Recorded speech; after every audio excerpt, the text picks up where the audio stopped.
যে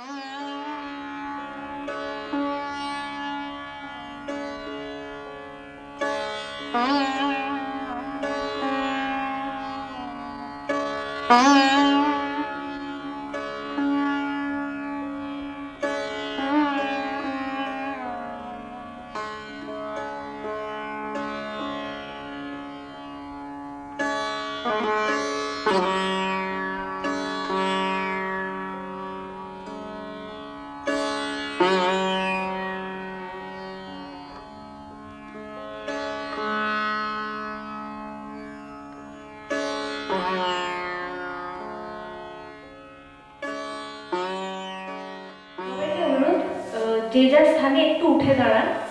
আমাদের জাতীয় সঙ্গীত বন্দে মাতরম দিয়ে অনুষ্ঠানের শুভ সূচনা করা হবে।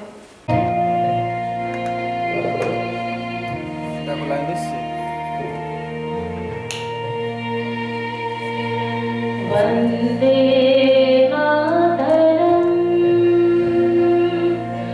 বন্দে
একটি ঘোষণা আছে। আজকে আমরা বেরোনোর আগে খবর পেলাম প্রসিদ্ধ সাহিত্যিক শঙ্কর উনি প্রয়াত হয়েছেন।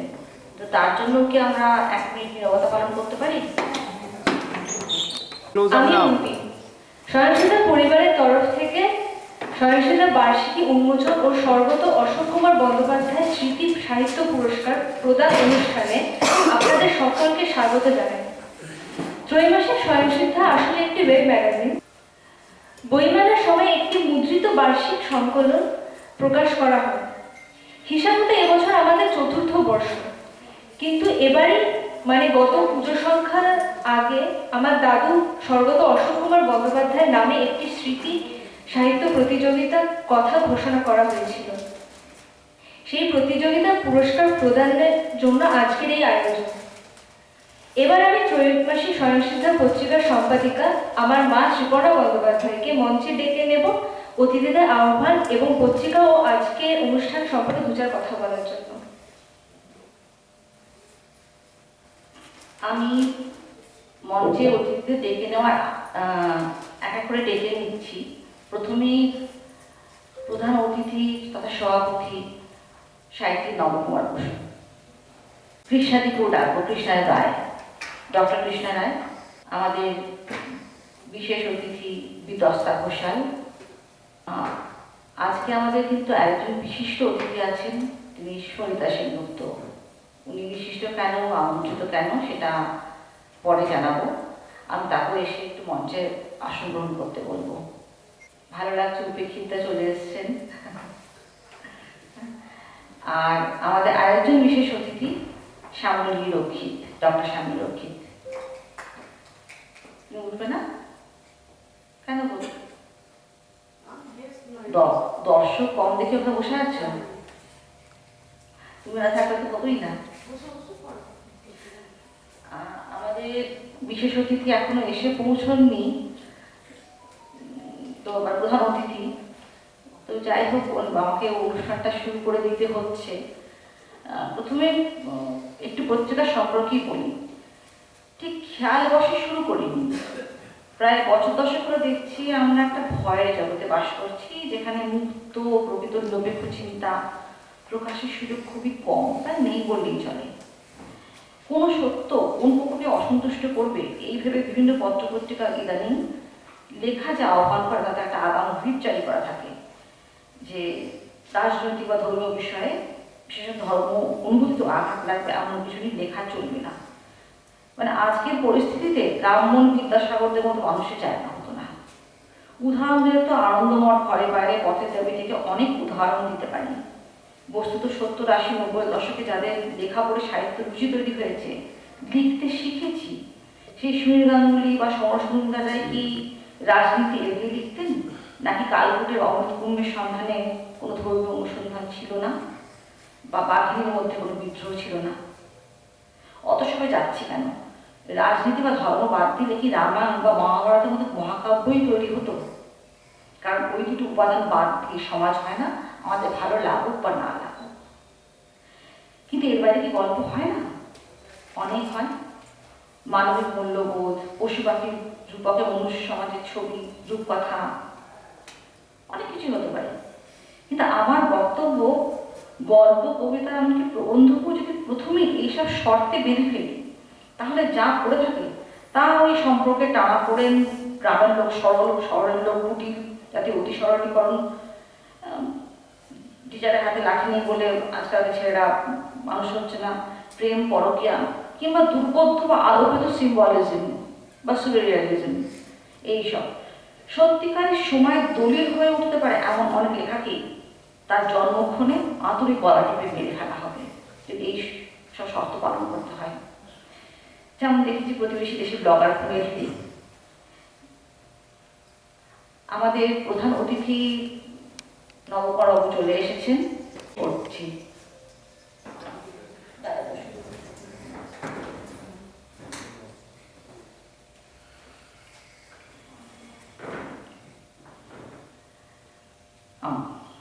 আর এইসব ফতোয়ার জেরই জনপ্রিয়তা পেয়েছে থ্রিলার নামক জনারটি, যার মধ্যে বাস্তবতার চেয়ে তন্ত্রমন্ত্র, ভূত, প্রেত, পিশাচ, এমনকি ব্ল্যাক ম্যাজিকের যত আজগুবি কুসংস্কার ও অসামাজিক বিষয়বস্তু ঠেসে ধরা হচ্ছে। বাস্তবসম্মত থ্রিলারও আবার কোন পক্ষকে অসন্তুষ্ট করতে পারে, আবার এমন বাস্তব এড়ানো বিষয় লিখন শৈলী জাদুতে সাহিত্য করে সম্মুখ হতে পারে। তেমন একজন তো আমাদের খুবই পরিচিত সাহিত্যিক আছেন, একাডেমি পুরস্কার প্রাপ্ত। কিন্তু সমাজ দর্পণ তাহলে কোনগুলো হবে? তাই আমি ভাবলাম এমন একটি পত্রিকা করি যা হবে সৃজনশীল মননের মুক্তাঙ্গন, মানে সম্পূর্ণ নিরপেক্ষ। এই দল ওই সম্প্রদায়, সেই গোষ্ঠী নিয়ে লেখা মানেই রাজনীতি বা সম্প্রদায় দোষদুষ্ট, সেই ভাবনা থেকে বেরিয়ে স্বয়ংসিদ্ধ ওয়েব ম্যাগাজিনটি সূত্রপাত। আর কবিতা রাখার একটা কারণ যদি তার প্রতি আমার সহজাত অনুরাগ হয়ে থাকে, তাহলে আর একটা কারণ সহজলভ্যতা। আমাদের সমাজে মানে মানে গদ্যকারে যাতে কবি অনেক বেশি আছেন, আর কবিতা পাঠার অনুষ্ঠানটাও খুব জনপ্রিয়। কিন্তু আমারও আমার বাবার কপালেও আর ছুটির দিন নয় বলে কবিতা পেলেও কবিরা দুর্লভ হয়ে গেলেন। এমনকি যিনি পুরস্কার প্রাপ্ত কবি তিনিও আসতে পারলেন না। সত্যি কথা বলতে তেমন উচ্চারী গদ্য, বিশেষত প্রবন্ধ ও স্বয়ংসিদ্ধা এই 4 বছর সেভাবে পাইনি। নিজেকেই তাই মাঝে মধ্যে ছদ্মনামে অভাব পূরণের চেষ্টা করতে হয়, অক্ষম চেষ্টা হয়তো। ত্রৈমাসিক হলেও সারা বছর টুকটাক তাই আপলোড চলে। তাই ভাবলাম প্রতিযোগিতার আয়োজন করে দেখি এবারে সাহিত্যিকরা নিজেদের সেরা লেখাগুলো পাঠান কিনা, বিশেষত যেখানে বিষয়বস্তু চয়ন ও মত প্রকাশে এতটা স্বাধীনতা দেওয়া হচ্ছে। কিন্তু একটু হতাশ ও মন খারাপ হয়ে দেখলাম এই স্বাধীনতা দেওয়াটাই বোধহয় সাহিত্যিক ফ্রেটার্নিটি খুব ভালোভাবে সহজভাবে নিতে পারলেন না। আমি আরও আশা করেছিলাম যে একটু নাম যাদের আছে, ধরুন যারা মঞ্চে উপবিষ্ট তাদের মতো নয়, হ্যাঁ, আমার মতো যারা একটু কম, একটু নিচু লেভেলের লেখে, হ্যাঁ, তেমন মানুষও লেখা পাঠাবেন, যারা একটু কম পরিচিত আর কি, নিচু লেভেল বা কম পরিচিত। তো একদম পারিনি বলবো না, অনেক ভালো লেখা পেয়েছি। তাহলে আমার এক্সপেকটেশনটা আরেকটু বেশি ছিল। তো আমি তো তাদেরকে চেয়েও ছিলাম যে তারা গল্প লিখুন বা বিচারকের দায়িত্ব নিন, এবং আশা করছি এবছর যাদেরকে পেয়েছি মঞ্চে সেখানে হয়তো দর্শক সংখ্যা খুব কম, এবার থেকে আমার সহযোগিতার জন্য আর অতখানি মানে লেখার জন্য চেষ্টা করতে হবে না। আর সত্যি কথা বলতে কি আমরা কেউ প্রচুর, আমি ফেসবুকে অ্যাক্টিভ থাকি, কিন্তু এই যে বিজ্ঞাপন দেওয়া যে ব্যাপারটা, সব জায়গায় ছড়িয়ে দেওয়ার জিনিসটা, যে একটা মানে সোশ্যাল মিডিয়ার প্রেজেন্স, সেটা আমার মানে একটা মানে পাবলিকেশনের পেজ আছে, তার যারা মানে যুগল আরও দুজন যে আছে সহ অ্যাডমিন, তারা কেউ তাদের সক্রিয় নয়। আমার লেখা যার ফলে সেভাবে আমার ব্র্যান্ডিংটা হয়নি স্বয়ংসিদ্ধার। তো যাই হোক, আমার বাবা অশোক কুমার ব্যানার্জি জন্ম 21শে ফেব্রুয়ারি, মানে তথাকথিত আন্তর্জাতিক মাতৃভাষা দিবসে। অবশ্য বাবা আগে জন্মেছিলেন 1939-এ, 52 ভাষা আন্দোলন ও তার মার্কেটিং পরে হয়েছে। যাই হোক, এই আন্তর্জাতিক মাতৃভাষা দিবস কোন ভাষার সৌজন্যে আর কোন দেশের ঘটনাকে কেন্দ্র করে নিশ্চয়ই বলে দিতে হবে না। বাঙালি কর্পোরেট জীবীরা অনেকেই মাথাচুল করলেও এই নিয়ে বাংলার ভাষাজীবী মহল উচ্ছ্বাস কম নয়। কিন্তু সাম্প্রতিক কালে দেখেছি সেই দেশটার দিকে তাকাতে বললেই সর্বনাশ, যে বলছে সে অস্পৃশ্য। এই হালে আবার একটু দাওয়াত হওয়ার আশা জেগেছে আর কি, তো সাহস করে অনুষ্ঠানটাও করে ফেললাম। যাই হোক, যা লেখা এসেছিল সম্পাদক হিসেবে রীতিমতো দরাজ হৃদয় তাদের গ্রহণ করেছি, যদি না একেবারে মানে কিছুই না হয়ে থাকে। বেশ কিছু লেখা মান অনুযায়ী সংকলনের স্থান পেল, সেগুলোর নির্দিষ্ট বিষয় মানে সর্বত অশোক কুমার বন্দ্যোপাধ্যায়ের স্মৃতি সাহিত্য প্রতিযোগিতা মুক্ত করে পাঠানো হয়নি বলে প্রতিযোগিতার বাইরে রাখা হয়েছে, সংকলন তাদেরকে পাবেন। কিন্তু তারপরও বলবো, আমার লেখার প্রতি সম্পাদকরা যথেষ্ট কড়া ও সিদ্ধান্তশীল হলো।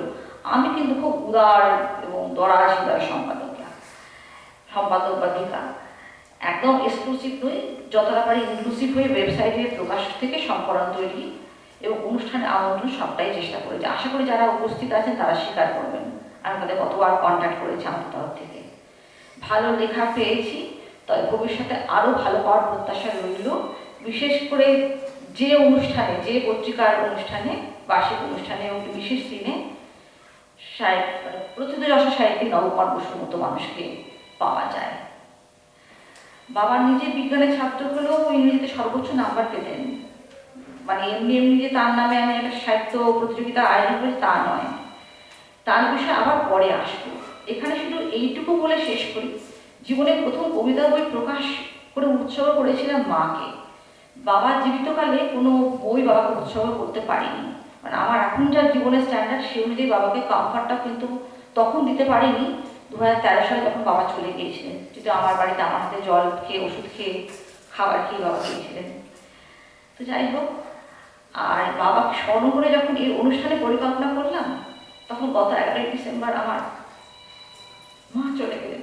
আজকে সবাই যার মধ্যমণি থাকার কথা ছিল, আমার ভুল হয়ে গেছে। মায়ের ছবিটা আনতে পারিনি, তারা বলে সমস্ত কিছু একাকে করতে হবে, মানে 3 জন মিলে করেছি বলে। কন্যা হিসেবে ঠিক কিরকম অনুভূতি নিয়ে অনুষ্ঠানে আয়োজন করছি ঠিক বোঝাতে পারবো না। তো এই বিশিষ্ট মানুষরা সবাই আমার আমন্ত্রণ গ্রহণ করেছে, এটাই সবচেয়ে আনন্দের। বহুদিন ধরে লালন করার ইচ্ছা বা প্রচেষ্টাকেও এই উপলক্ষে রূপদানের কথাটা মাথায় এলো, সেই জন্য সেই চিন্তা থেকেই আজ স্বেচ্ছাসেবী সংগঠন ডেস্টিনি ফাউন্ডেশনকেও আমন্ত্রণ জানানো। ডেস্টিনিকে বেছে নেওয়ার সঙ্গে আমার পারিবারিক পরম্পরা সম্পর্ক নেই। আর 5টা মধ্যবিত্ত বাঙালি বাড়ির মতো রামকৃষ্ণ মিশন, ভারত সেবা সংঘ ইত্যাদি সমাজসেবী সংগঠনকে আবার নিয়মিত নিজ সামর্থ্য অনুযায়ী অনুদান দিতেন। ভারত সেবা সন্ন্যাসীরা আর আমাদের কোয়ার্টার প্রতি বছর আসতেন, মানে বাবা অফিসে না থাকলে মাই আতিথ্যতা করে দক্ষিণা যা দেওয়া দিতেন। মিশন এবং সেবাশ্রমের একটা দায়িত্বই তৈরি হয়ে গেছিল আমাদের পরিবার থেকে, যেটা আমার বাবা মা জীবের প্রেম তারা ঈশ্বর সেবা মনে করে হাসি মুখে মেটাতেন। এছাড়া বাবা ছিলেন ইসকনের আজীবন সদস্য। কিন্তু আমি একটু অন্যরকম ভাবলাম, এমন একটা সংগঠন যা হয়তো চিরাচরিত সমাজসেবার বাইরে এমন কিছু কাজ করছে যার সঙ্গে ধর্মীয় ভাবনা সঙ্গে নেই, কিন্তু ভীষণ জরুরি মানবিক একটা চিন্তা রয়েছে। সেই সংস্থা কর্ণধারকে ডাকার সময় আরেকটু পরিচয় করিয়ে দেব। এবার পালা আমাদের মাননীয় অতিথিদের একা একে মঞ্চে ডেকে, আমি অলরেডি ডেকে ফেলেছি একটু অতি উৎসাহে। এখন ডাকলে হয়তো দাদাকে ঠিক সময় পেয়ে যেতাম। আর সামনের দিকে রায় এবার ডাকবো, সামনের দিকে তখন আসতেই হবে। শ্রী নবকুমার বসু দাদাকে নমস্কার, ডক্টর কৃষ্ণা রায়, বিদস্তা ঘোষাল, বিবেক চ্যাটার্জি উনি আসতে পারেননি অসুস্থতার জন্য, ডক্টর শ্যামলী লক্ষ্মী, ওখান থেকে নমস্কার করলে হবে না, শ্যামলী তুমি এখানে এসো, এবং টেস্টি ফাউন্ডেশনের কর্মদান সরিতা সেনগুপ্ত। এবার অনুষ্ঠানে মূল উদ্বোধনী সঙ্গীত গাওয়ার জন্য আমি শ্রীমতী শুভশ্রী দাসকে আবার অনুরোধ জানাচ্ছি।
দাঁড়িয়ে যেতে একটু ওনার পরিচয় দিয়ে দিচ্ছি।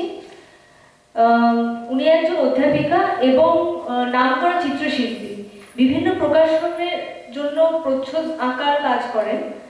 আর আমাদের বার্ষিক সংকলনে একবার তার আঁকা ছবি ব্যবহারও করা হয়েছিল প্রচ্ছদ হিসাবে। এবার মঞ্চে থাকা মাননীয় অতিথিদের অনুরোধ প্রদীপ প্রজ্বলন করে স্মৃতি উদ্দেশ্যে এই আয়োজন সেই অশোক কুমার বন্দ্যোপাধ্যায়ের ছবিতে পুষ্পার্ঘ্য দিয়ে অনুষ্ঠানের শুভ সূচনা করতে।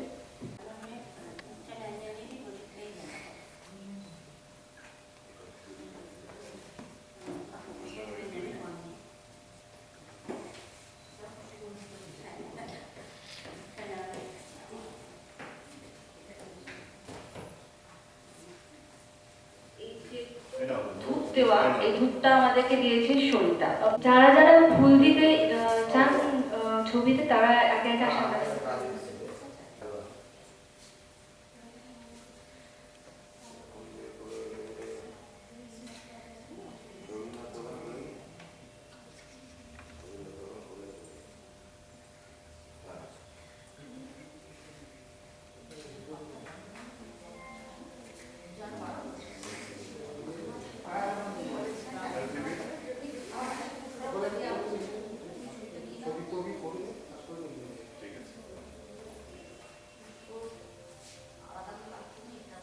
সাইডে ধরো একটা, সাইডে ধরো একটু।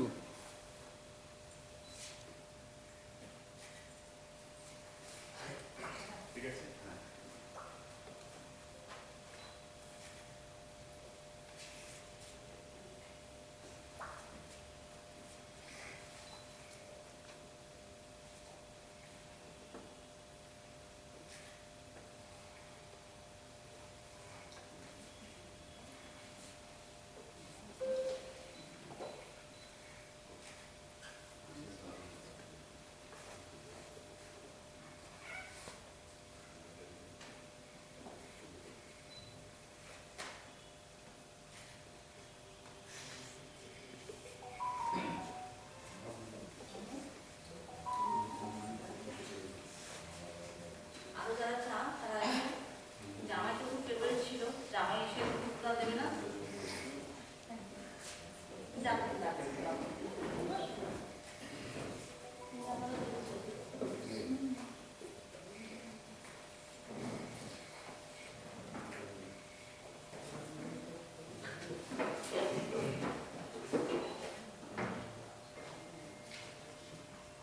আপনারা আরো কেউ পুষ্পার্ঘ দিতে চাইলে আসতে পারেন।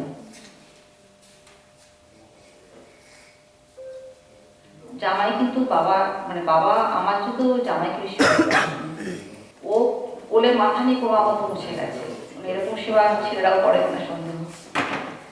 যাই হোক, স্বর্গত অশোকর বন্দ্যোপাধ্যায় যে মানুষটাকে নিয়ে একটা আস্ত উপন্যাস লেখার কথা,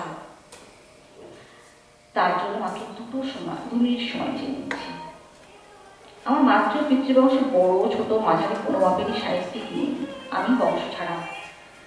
তবে বিজ্ঞানের সঙ্গে পরিণয় করেও সাহিত্যের সঙ্গে পরকীয়ায় জড়িত পড়াটা আমার পিতৃদত্ত উত্তরাধিকার। আমার দাদুর বদলির চাকরি ছিল, ছোটবেলায় অনেকটা সময় বাবা সাঁকতুলিয়া গ্রামের মামাবাড়িতে কেটেছিল সে কারণে। মামাবাড়ি আদরে গোবরে লাইফে ছোটবেলায় ছিল দুর্দান্ত ডান পিঠে, অত্যন্ত প্যাম্পার্ড। বাড়িতে মাস্টারমশাই এলো, প্রথম থেকে স্কুলে ভর্তি করা হয়নি তাকে। সারাদিন হাঁটালে পিটালে হ্যাক ট্যাং বাগালি করার সুযোগ। 27 একদিন সাইকেল শিখে ফেলা গল্পই বেশি শুনেছি। শুধু এগুলোই নয়, বাবার পরবর্তীকালে দাদুর বাড়িতে সবীশ এসেছিল ঘোড়ার জন্য ঘাস কাটতে। সে আরবি ঘোড়া কোনো কিছু কিছু নিয়ে বাবা একদিনে মোটামুটি কাউবয় স্টাইলের রাইডিং করে ফেলেছিলেন। এগুলো শোনা এবং অ্যাটেস্টেড বাই মাই দাদুজ আর কি। কিন্তু পরীক্ষায় প্রথম থেকেই ক্লাসে প্রথম, কোনদিন সেকেন্ড হয়নি, এটা একটা সমস্যা হয়তো। তবে মাধ্যমিক পাশ করেন সাঁকতুলিয়া অম্বিকাচরণ বিদ্যালয় থেকে। পরে ঠিক বইটার উল্টো দিকে ওই স্কুলটা আমাদের দাদু সেখানে বাড়িও তৈরি করেন। বাবার মামাবাড়ি মাহাতা অ্যাকচুয়ালি মুখার্জি, পঞ্চকোটে মহারাজের উপাধি পেয়েছেন মাহাতা। তাদেরই দেওয়া জমিতে স্কুল, ওই অঞ্চলের স্কুল বাজার অনেক কিছুই ওনাদের দান করা আর কি। প্র্যাকটিক্যালি জমিদার হয়েও তারা কিন্তু বিদ্যুৎ ছিলেন এবং কখনো জমিদারির উপর নির্ভর করে থাকেননি। বাবা কাকারও প্রত্যেকে চাকরি করে সংসার প্রতিপালন করেছেন। পরে স্কুলের উল্টো দিকে দাদু বাড়ি করেন। বড় ছেলে এসে বাবা পাশে দাঁড়ান, ভাই বোন তার সবাই তখন ছোট। আজকে আমি আমার কাকা পিসি সবাইকে নেমন্তন্ন করেছিলাম, তাদের কথা কি বলবো, আমার ছোট বোনই তো এলো না। যাই হোক, মাধ্যমিকে প্রথম বিভাগ, উচ্চ মাধ্যমিকও তাই। তারপর পদার্থবিজ্ঞানে অনার্সটি সেন্ট জেভিয়ার্স কলেজ থেকে পাশ করেই তুলে নিয়েছেন বিশাল পরিবারের দায়িত্ব। বাবারা 5 ভাই 1 বোন। আইএসসি পাশ করেন বেলুর বিদ্যা মন্দির থেকে, বিজ্ঞানের সবকটি শাখা নিয়ে। বিজ্ঞানের ছাত্র করে দিনে অনেকটা সময় কাটতে লাইব্রেরিতে সংস্কৃত সাহিত্য পড়ে। আমাদের বুকশেলফে কালিদাস থেকে চণ্ডীদাস, বৈষ্ণব পদাবলী থেকে বিবেকানন্দ রচনাবলী, শেক্সপিয়ার থেকে সালমান রুশদি, সোভিয়েত সাহিত্য থেকে মার্কিন ক্লাসিক্স, বিজ্ঞান থেকে আধ্যাত্মিক দর্শন, একটা বিশাল পরিধি বইয়ের সম্ভার। বাংলা, ইংরেজি, কুটিকায় সংস্কৃত, কোনটা ছিল না? খুব সামান্যই বাঁচানো গেছে, অধিকাংশই বন্ধ বাড়িতে উড়িয়ে কেটেছে। এই আক্ষেপ ভোলার নয়। সে বই আর ফেরত না পাওয়া গেলেও, আর বই যারা নেয় তারা তো ফেরত দেয় না, সেটা লেজিটিমেট ব্যাপার, বই চুরি নয়। সেভাবেও অনেক বই গেছে। সেরা সন্দেশ, সুকুমার রচনাবলী, সেই ছবিটা, বিড়ালের ছবি দেওয়াটা, ম্যাপসিটা ছবি দেওয়া আমার খুব ফেভারিট ছিল। যাই হোক, বাবা কিন্তু ক্রিয়েটিভ লেখা লেখেননি, মানে হয়তো অতিরিক্ত পাণ্ডিত্য অর্জন করলে মানুষের ওইখানে একটা সীমাবদ্ধতা চলে আসে, দিন রাতে পড়েই যেতেন, খবর কাগজে মোটামুটি মুখস্থ করে ফেলতেন। আমার ছোট থেকেই একটু নিজস্বতার বালাই থেকে বলতেন বাংলা সাহিত্যে রচনা করতে হলে আগে সংস্কৃত ইংলিশ এই দুটোতেই দখল থাকা দরকার, দরকার বিজ্ঞান পাঠ। নিজের ইংরেজিতে প্রগাঢ় পাণ্ডিত্য ছিল, জার্মানও শিখেছিলেন জার্মানিতে পড়তে যাবেন বলে, তবে তার ভাগ্য তার প্রতি সুবিচার করেনি। কিভাবে কমন এন্ট্রান্স উত্তীর্ণ হয়েও আথেন, স্টুটগার্ট সহ জার্মানির সেরা 4টি বিশ্ববিদ্যালয়ে কেমিক্যাল ইঞ্জিনিয়ারিং পড়ার যোগ্যতা প্রমাণ করুক, যোগাযোগের বিলম্বে যাওয়া হয়নি। কেন বর্ধমান জেলায় জীবন বিজ্ঞানের সর্বোচ্চ নাম্বার পেয়েও প্রপার গাইডেন্স অভাবে ডাক্তারি পড়া হলো না? কিভাবে ইংল্যান্ডে পড়ার সুযোগ পেয়েও সুয়েজ ক্যানালের বিবাদের জেরে ভেস্তে গেল? এসব বৃত্তান্ত নয় উপন্যাসের জন্য তোলা থাক। আপাতত আমাদের অতিথিদের বরণের পালা। অতিথিদের একে একে বরণ করে নেবে আমার কন্যা, মানে দাদু নাতনি পূর্বী চ্যাটার্জি। প্রথমে আমি প্রধান অতিথিকে বলেছেন তাকে সবার শেষে বলার জন্য, কিন্তু আমাদের যেভাবে সাজানো আছে সেই অনুযায়ী ওনার বরণটা ওনাকে দিয়ে শুরু করবো অবশ্যই। নবকুমার বসু প্রধান আমাদের বিখ্যাত সাহিত্যিক পিতা সমরেশ বসু খ্যাতিমান সাহিত্যিক পুত্র, যার 200-র উপর ছোট গল্প, 40টির বেশি উপন্যাস, কিশোর কাহিনী, রহস্য উপন্যাস, অজস্র প্রবন্ধ নিবন্ধ বেরিয়েছে ও বেরিয়ে চলেছে। একাধিক রচনা, কখনো নাটক, কখনো শ্রুতি নাটকে অভিনীত হয়েছে। তাকে নতুন করে পরিচয় করানোর কিছু নেই। জন্ম 10ই ডিসেম্বর 1949, মানে আমার বাবার চেয়ে ঠিক 11 বছরের ছোট। স্নাতকোত্তর করে পেশা জীবন শুরু করেছিলেন বিশেষজ্ঞ চিকিৎসক হিসেবে। 1993 ইংল্যান্ড প্রবাসী হয়ে দীর্ঘদিন বিলেতেই ডাক্তারি করেছেন। ছাত্র জীবনে খেলাধুলোতে গান বাজনা কিসে পারদর্শী ছিলেন না, মায়ের কাছে মাওতাল গান শিখেছিলেন বলেও পড়লাম। একাধারে বহু গুণের সমাহার। আবার শুনে ভালো রান্না করতেন বলে শুনলাম আমাদের কাছে নবঠাকুর উপাধিও জুটেছিল। আমরা সাহিত্যের সঙ্গে পরিচয়, রান্নাটা কখনো কি সুযোগ হবে কিনা জানি না। সাহিত্য চর্চার সৌজন্য আমেরিকা থেকে অস্ট্রেলিয়া, পৃথিবীর সুবিশাল মানচিত্র জুড়ে তার যাতায়াত। 2015 সালে আমেরিকার হিউস্টন শহরে সেরা বাঙালি শিরোপা পান। 2021 ইংল্যান্ডে ইউকেপিসি সংস্থা তার লাইফ টাইম অ্যাচিভমেন্ট পুরস্কার। তার মাঝে 2019 শ্রীময়ী মা উপন্যাসের ওড়িয়া অনুবাদ সাহিত্য একাডেমি পুরস্কার পায়। প্রসঙ্গতে জানাই, লেখকের চিরশাখা উপন্যাস ও সাহিত্য একাডেমি প্রাপ্ত শ্রীময়ী মা আমি আমার শাশুড়ি মাকে উপহার দিয়েছিলাম। উনিও খুব বই পড়তে ভালোবাসতেন। ভেবেছিলাম শাশুড়ি মা অবর্তমানে বুঝি বই দুটো আমার কাছে ফিরে আসবে, কিন্তু আসেনি। কারণ আমার বাবার বাড়ি হতো, শ্বশুর বাড়িতে সবাই বই পোকা। আরো কত কি দিয়েছি, কোনটাই এবার ফিরে এসছে। যাই হোক, আমিও আর দেখি নাই ফিরে। তবে বর্তমানে শুধু প্রবাসী স্বয়ং লেখককেই আমাদের অতি সামান্য আয়োজনের মধ্যে পাওয়াটা এক পরম প্রাপ্তি আর আশ্চর্য সমাগম। এর জন্য গল্পচক্র সংগঠনটির কাছে কৃতজ্ঞ। সেটা কেন আরেক অতিথি বরণের সময় বলবো। এবার কৃষ্ণাদিকে পুষ্পস্তবক উত্তরীয় স্মারকী বরণ করে নেবেন আমাদের বিশেষ অতিথি, আমার জীবনসঙ্গী শুভঙ্কর চ্যাটার্জি, যার অক্লান্ত পরিশ্রম ছাড়া এই আয়োজন করতেই পারতাম না। লেখিকা হয়ে ওঠার জন্য এতটা অর্থ সময় নষ্ট করতে পারা যেত না তার প্রশ্রয় না থাকলে।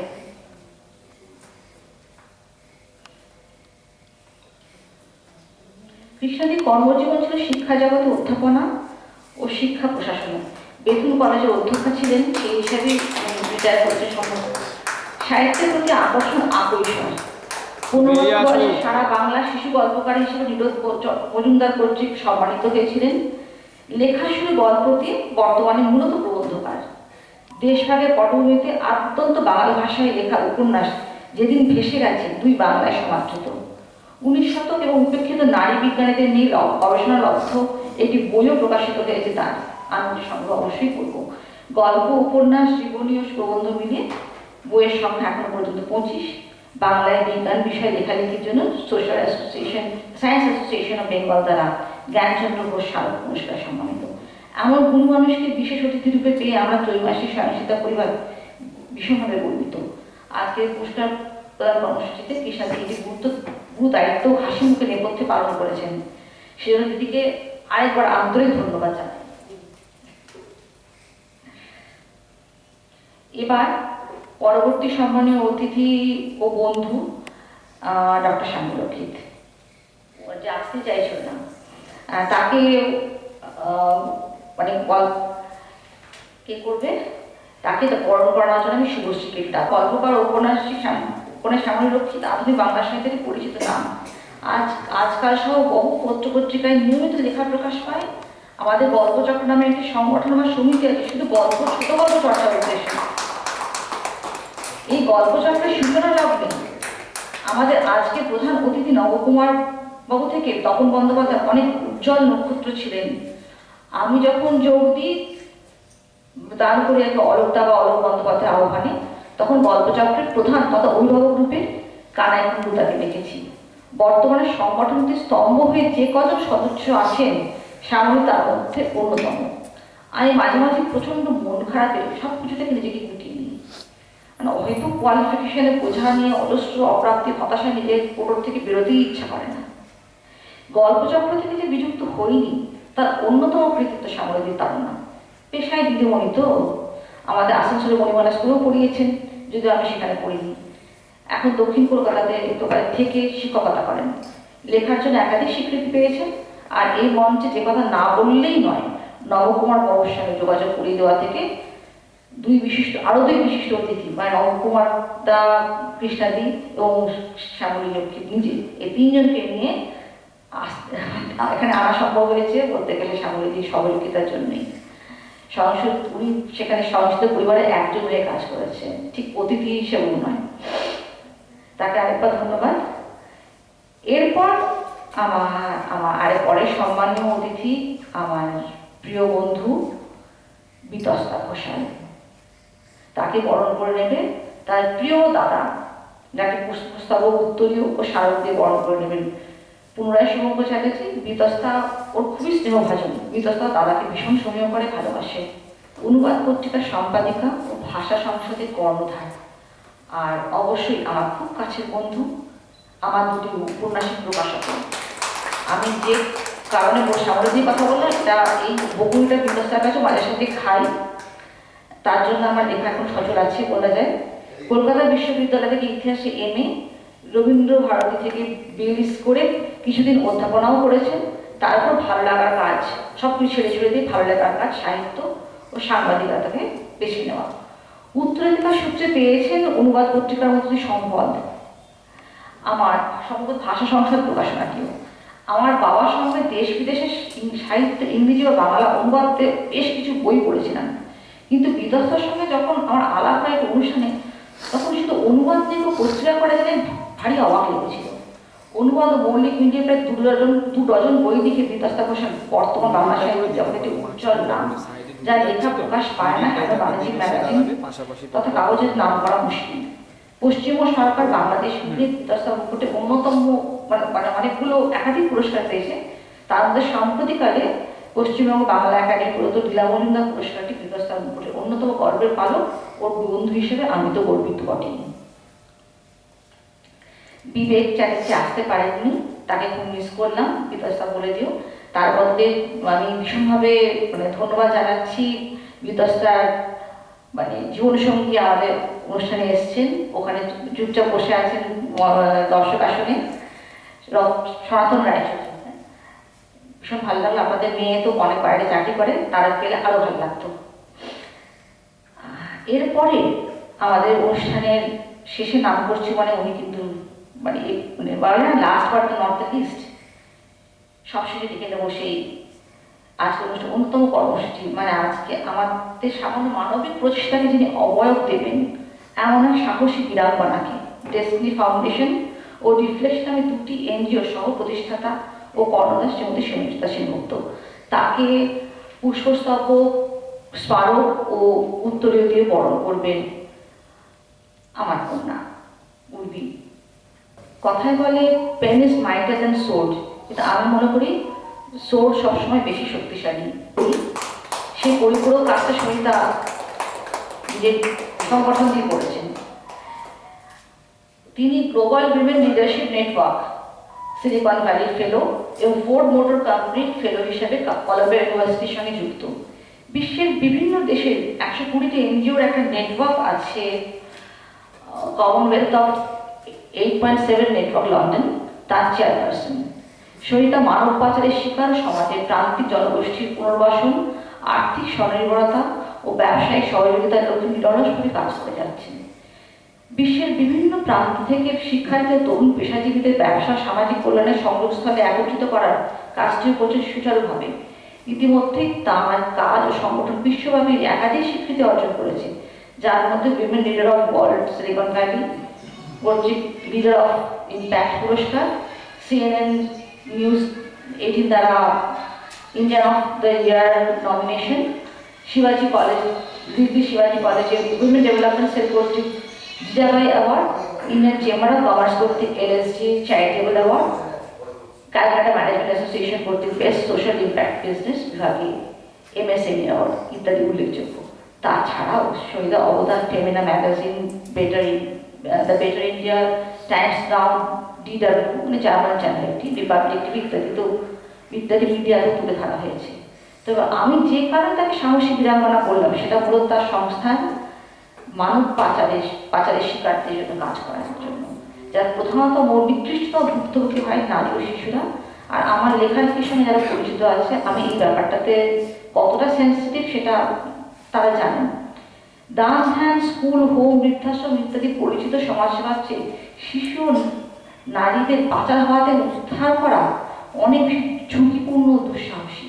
তারপর তাদের পুনর্বাসন, শিক্ষা ও নানা কাজে ট্রেনিং দিয়ে জীবিকা নির্বাহের যোগ্য করে তোলা, অন্ততটুকু কাজটাও যিনি করেন তাকে যদি সাহসী বীরাঙ্গনা বলে থাকি তাহলে মনে হয় আমি কোনো অতিশয়োক্তি করিনি।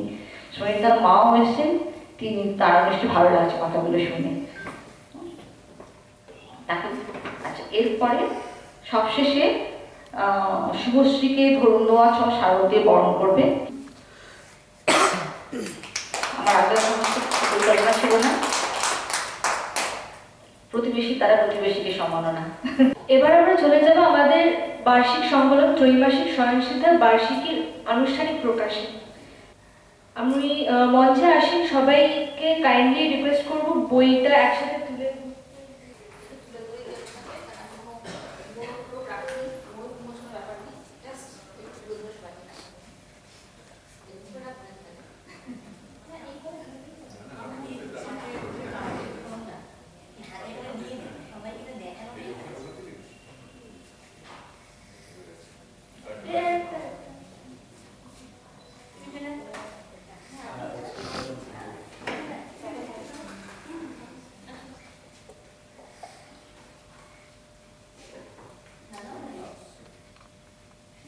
পিছনে চলে আসো।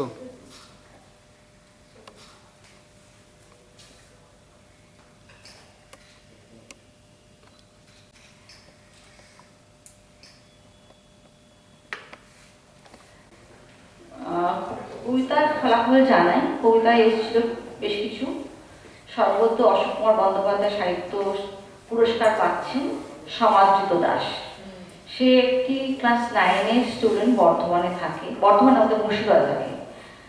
তো মানে ভীষণ পরিণত চমকপ্রদ লেখা। 4টি কবিতার একটা গুচ্ছ থেকে একটা কবিতা আমি পরিসংখ্যা রাখলাম। সমারোপিত একটা বিয়ে বাড়ি আছে, তো ওকে এখানে লোকটিও আনতে পারিনি, বিয়ে বাড়ি ফিরে আসতে পারেনি। তার সৌজন্য কপি, পুরস্কারের স্মারক আর বই আমরা ডাক মাধ্যমে পাঠিয়ে দেবো। সামান্য একটা ছোট্ট কবিতা আমার পড়ে শোনাতে ইচ্ছা করছে। বিকৃত মেরুদণ্ড। সেসব পথহারা পক্ষীরা এখনো ভাঙা গলায় গান গায়। তাদের শরীরে রক্ত লুকিয়ে থাকে শতবর্ণের ভাব উল্লাসে। মাতাল বাদলের অভিসার রাগিনী সুরের মেঘ সন্ন্যাসীর জটা চন্দ্রালিকার এক নদীর জল নিজের গর্ভে আগুন স্নান করে। আস্তে আস্তে বেলা ফুরোয়, ডানাগুলো খসে পড়া পাখিটা নিদারুণ মনে ডানা ঝাপটায়। ঝাপটানোর চেষ্টা, শূন্য থেকে শূন্যতায় শেষ বেলা লেখা থাকে কাগজের ভাঁজে। লিখতে লিখতে পা চালিয়ে যায়।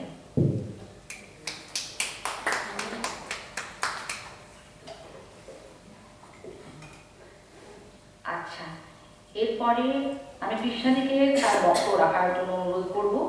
আন্তর্জাতিক মাতৃভাষা দিবসের প্রাককালে বাংলা ছাড়াও অন্যান্য কিছু জাতিগোষ্ঠীর মাতৃভাষা সম্পর্কে তিনি আমাদের জানাবেন।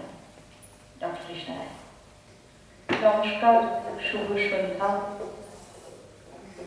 মঞ্চে আসীন বৌদ্ধ মণ্ডলী এবং দর্শক আসীন যারা আছেন, সবাইকে আমার শ্রদ্ধা নমস্কার। আজকে যে মানুষটিকে কেন্দ্র করে আমরা সমবেত হয়েছি, প্রয়াত অশোক কুমার বন্দ্যোপাধ্যায়।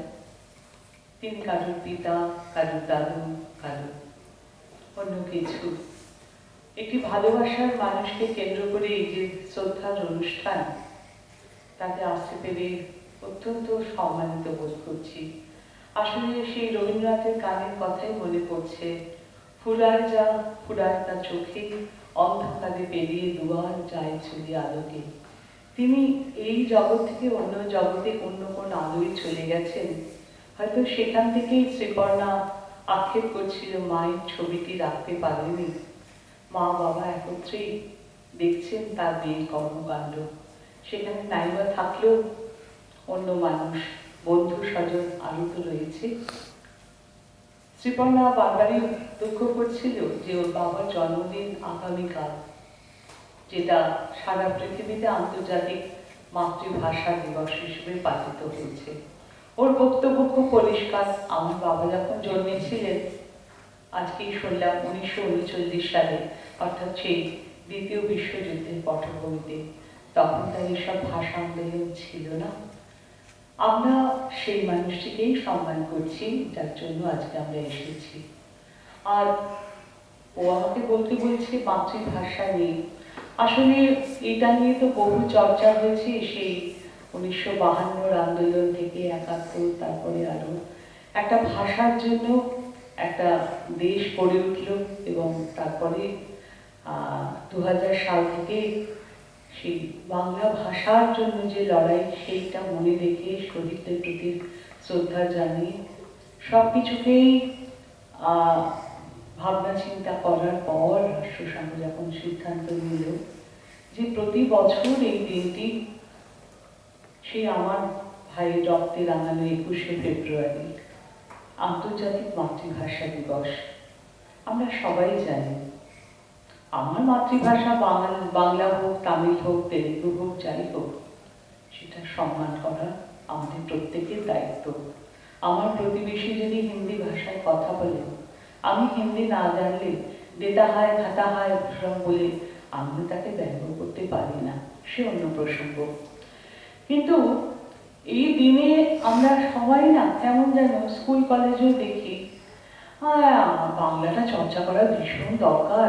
আমার ছেলেটা তো একদম বাংলা পড়ে না।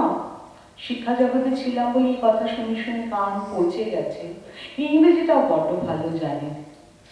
আপনারা শুনলে অবাক হবেন, হয়তো অনেকে জানেনও, সারা পৃথিবীতে সবচেয়ে বেশি মাতৃভাষায় কথা বলে যে জাতির লোক, তারা হচ্ছে চীনা, তারপরে স্প্যানিশ, তারপরে তার অনেক পরে ইংরেজি ভাষা, আর বাংলায় সেখানে স্থান পঞ্চম। খুব একটা অবহেলা করার মতন নয়। পরিসংখ্যান বলছে 2025-এ 28 কোটির বেশি লোক সারা পৃথিবীতে বাংলায় কথা বলে, খুব কম নয়। সেক্ষেত্রে জার্মান, রাশিয়ান, ফরাসি ভাষাভাষী লোক অনেক কম, মাতৃভাষা যাদের। এরপরে প্রশ্ন আসছে মাতৃভাষা কি? খুব সরলীকরণ করে আমরা বলি মায়ের ভাষা। মা যদি না থাকে, ছোটবেলায় যদি মা মারা গিয়ে থাকেন, তাহলে কি পিতৃভাষা কিন্তু বলি টলি না।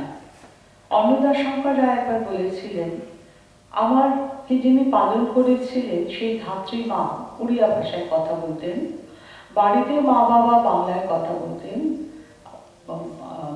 বাড়ির বাইরে সেই ছোট্টবেলা থেকে আমার বন্ধুরা ছিল উড়িয়া, আর স্কুলে এবং বাবার যারা অফিসের লোকজন আসছে ইংরেজি। আমি যেহেতু শারীরবিদ্যার ছাত্রী, আজন্মই ছাত্রী, এবং আমি তো তাই থাকবো বলেই মনে করি, ভাষা শেখার কিন্তু একটা বিষয় আছে। আপনি শৈশবে যত বেশি ভাষা একটা শিশুকে শেখাবেন, সে কিন্তু শিখতে পারে। একটু বড় হলে 2 বছর কি 3 বছর থেকে প্রতিদিন একটা শিশু কিন্তু গড়ে 10 থেকে 15টা শব্দ শিখতে পারে। ভাষা শেখার একটা সূত্র আছে, যেটা সুনীতি কুমার চট্টোপাধ্যায় ভাষাচার্য তিনি বলেছিলেন, যৌবনে কিভাবে একটি সূত্র পেয়ে গিয়েছিলাম। আমরা তো ওইসব সূত্র জানি না, আমরা টিভি দেখে হিন্দি ভাষায় শিখি, অনেকে অনেক ভাষায় শিখে নেয়, কেউ মানে স্বতঃস্ফূর্তভাবে শিখে নেয়, কেউ বা কিভাবে যেন শিখে ফেলে। কিন্তু ভাষা শেখার বয়স কিন্তু সেই শৈশবকাল। অতএব একটি শিশু যদি জন্ম থেকে 5টি ভাষা শোনে, একটা ভাষা থেকে আর একটা ভাষার অনুপ্রবেশ হতেই পারে, কিন্তু সে শিখতে পারে। আমাদের দেশের নিয়ম কানুন, মানে আমি বাঙালি, আমি হিন্দু ধর্মের মানুষ, যে এই যে অনুষ্ঠানগুলো দেখি না, যে অন্নপ্রাশন 6 মাসেই হবে। আমরা আমার সমাজকর্তারা, মোড়লরা বলে যে হ্যাঁ, মেয়ে হলে 9 মাস, ছেলে হলে 6 মাস, কিসব বলে টলে। আসল কথা হচ্ছে, একটা বৈজ্ঞানিক সূত্র আছে যে জন্মানোর পরে যে শ্বেতসার জাতীয় খাবার, সেটা সিদ্ধ হলে মুখের লালা সেটা হজম করাতে পারে, আর আমাদের অগ্ন্যাশয় বা প্যানক্রিয়াস থেকে যে বেরোবে যে শ্বেতসার পরিপাককারী যে উৎসেচক বা এনজাইম, সেইটা কিন্তু 6 মাস বয়সের আগে তৈরি হয় না। সেই জন্যই তাকে অন্ন দেওয়া হয় 6 মাসের পর। ঠিক তেমনি হাতে খড়ি অনুষ্ঠান 5 বছর। এখন তো বাচ্চারা নার্সারি স্কুলে চলে যায় 2 বছর, নার্সিংহোম থেকেই প্রায় ভর্তির ফর্মটা নিয়ে আসে। তো সেখানে ওই 5 বছর না হলে হবে না, কারণ আমাদের মস্তিষ্কের একটি অঞ্চল, আমি বিষয়ে না পড়ছি না, তাহলে মনে হবে ক্লাস নিতে এসেছি, তা তো নয়। তার সঙ্গে আমাদের ওই স্নায়ুর সঙ্গে পেশির সংযোগ করতে গেলে যে স্নায়ু পথটা থাকে, তাকে বলে পিরামিডাল ট্র্যাক, এরকম একটা নাম আছে, সেটা না সুগঠিত হয় না 5 বছর না হলে। অতএব 5 বছর না হলে ওই লেখাটা হবে না। ক লিখছে, ছোট্ট করে একটু বয়ের বদলে আঁকড়িটা বিরাট হয়ে গেল। আরো অনেক অঙ্গ মস্তিষ্কে আছে, কিন্তু এরকম কিছু বিজ্ঞানসম্মত ব্যাপার রয়ে গেছে। তাহলে একটি শিশুকে ছোট থেকে আমরা একাধিক ভাষা শেখাতে পারি। আমি বাঙালি বলে আমি বাংলায় শেখাবো, এমন ছুট মারবো যেন আমার না থাকে।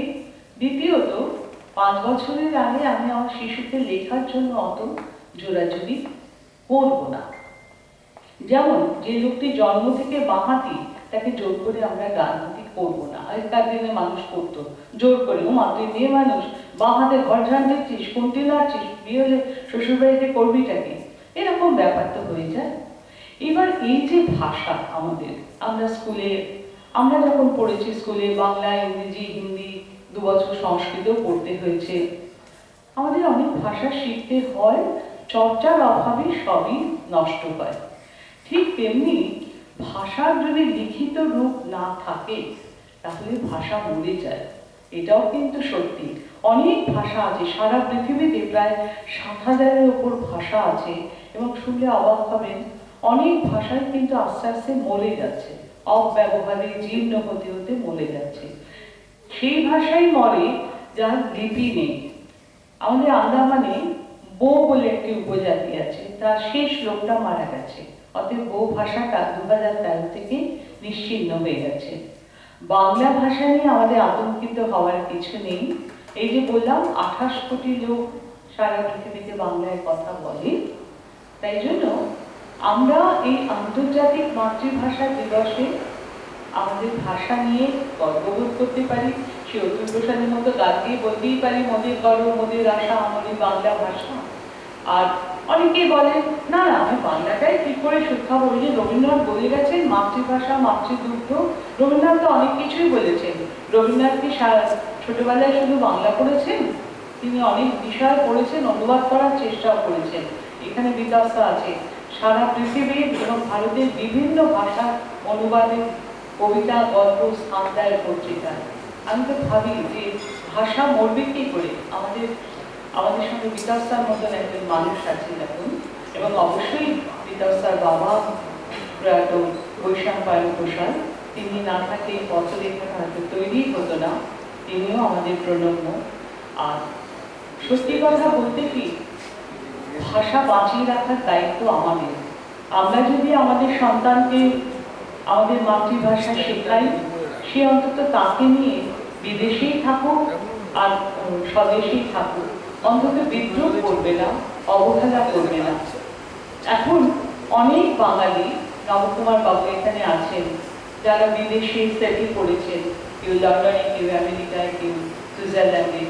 পরের প্রজন্ম তারা বাংলায় কথা বলে, বাংলা লিপি হয়তো তারা পড়তে পারে না, সেটা হয়তো বা আগের প্রজন্মের মানুষের কাছে বেদনা, কিন্তু চেষ্টা করলে এটাও করা যায়।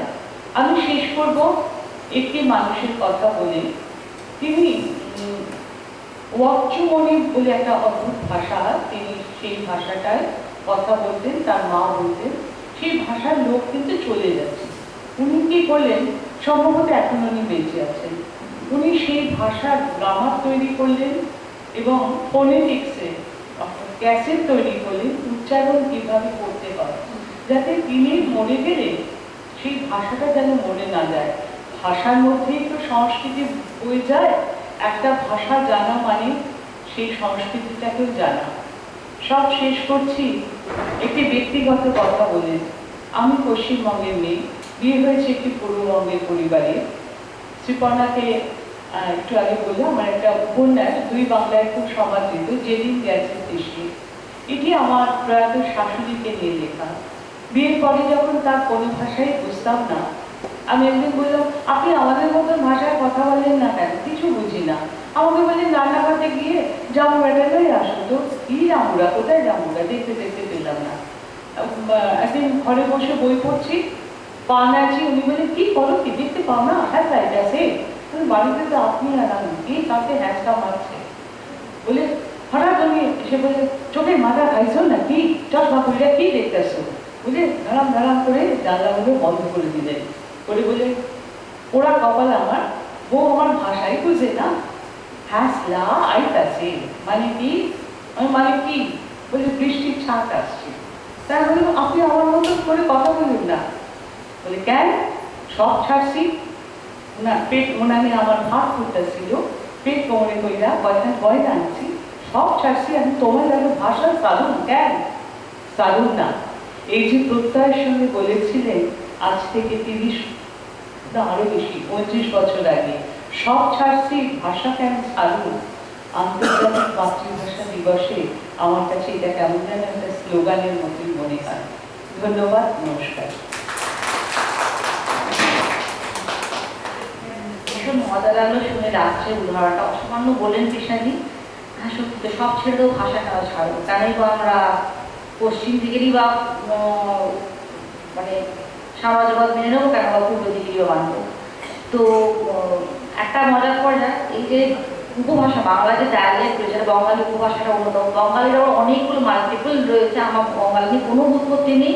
তো আমার বাবার পিতৃভাষা হচ্ছে সেই ভাষাটা, যেটা নিয়ে ওই দেখি মানে লেখা হয়ে লিখেছিলেন গান্ধীর যে ভাষাটা ছিল, ওই বটে বটে ডিংলা তরকারি আর কি, ইয়ারা ওয়ারা। তো পা যখন প্রথম শ্বশুরবাড়িতে এসে খেতে দিয়েছে, তখন কেউ একজন বলেছে, বাবা বলেছে নাকি কেউ ঠাকুমা বলে যাবে, সকয়রাটা দাও তো।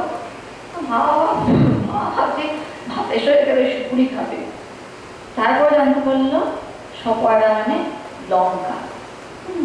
তো এরকম ধরনের ভাষা মানে আঞ্চলিক ভাষাগুলোকেও সমানভাবে সংরক্ষণ করা দরকার। তবে হ্যাঁ, তার জন্য যেন পারস্পরিক বিচ্ছিন্নতা তৈরি না হয়।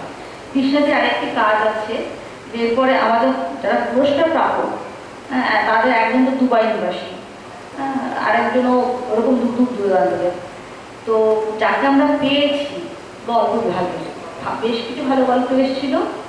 বিচারাকে মার্কিংয়ে মাত্র 0.5 হেরে ফেলে 3টি গল্প। একবার ভাবলাম, আমি তো খুব দরাজ হৃদয়, ভাবলাম প্রথম দ্বিতীয় দুজনকেই দিয়েছি, কারণ দ্বিতীয়জন প্রবন্ধের জন্য পাচ্ছেন।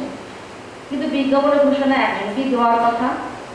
আর কৃষ্ণকে সুন্দরভাবে ডেকোরেশন করে 1, 2 মানে প্রথম দ্বিতীয় তৃতীয় মার্ক করে দেওয়ায় ভীষণ সুবিধা হয়েছে।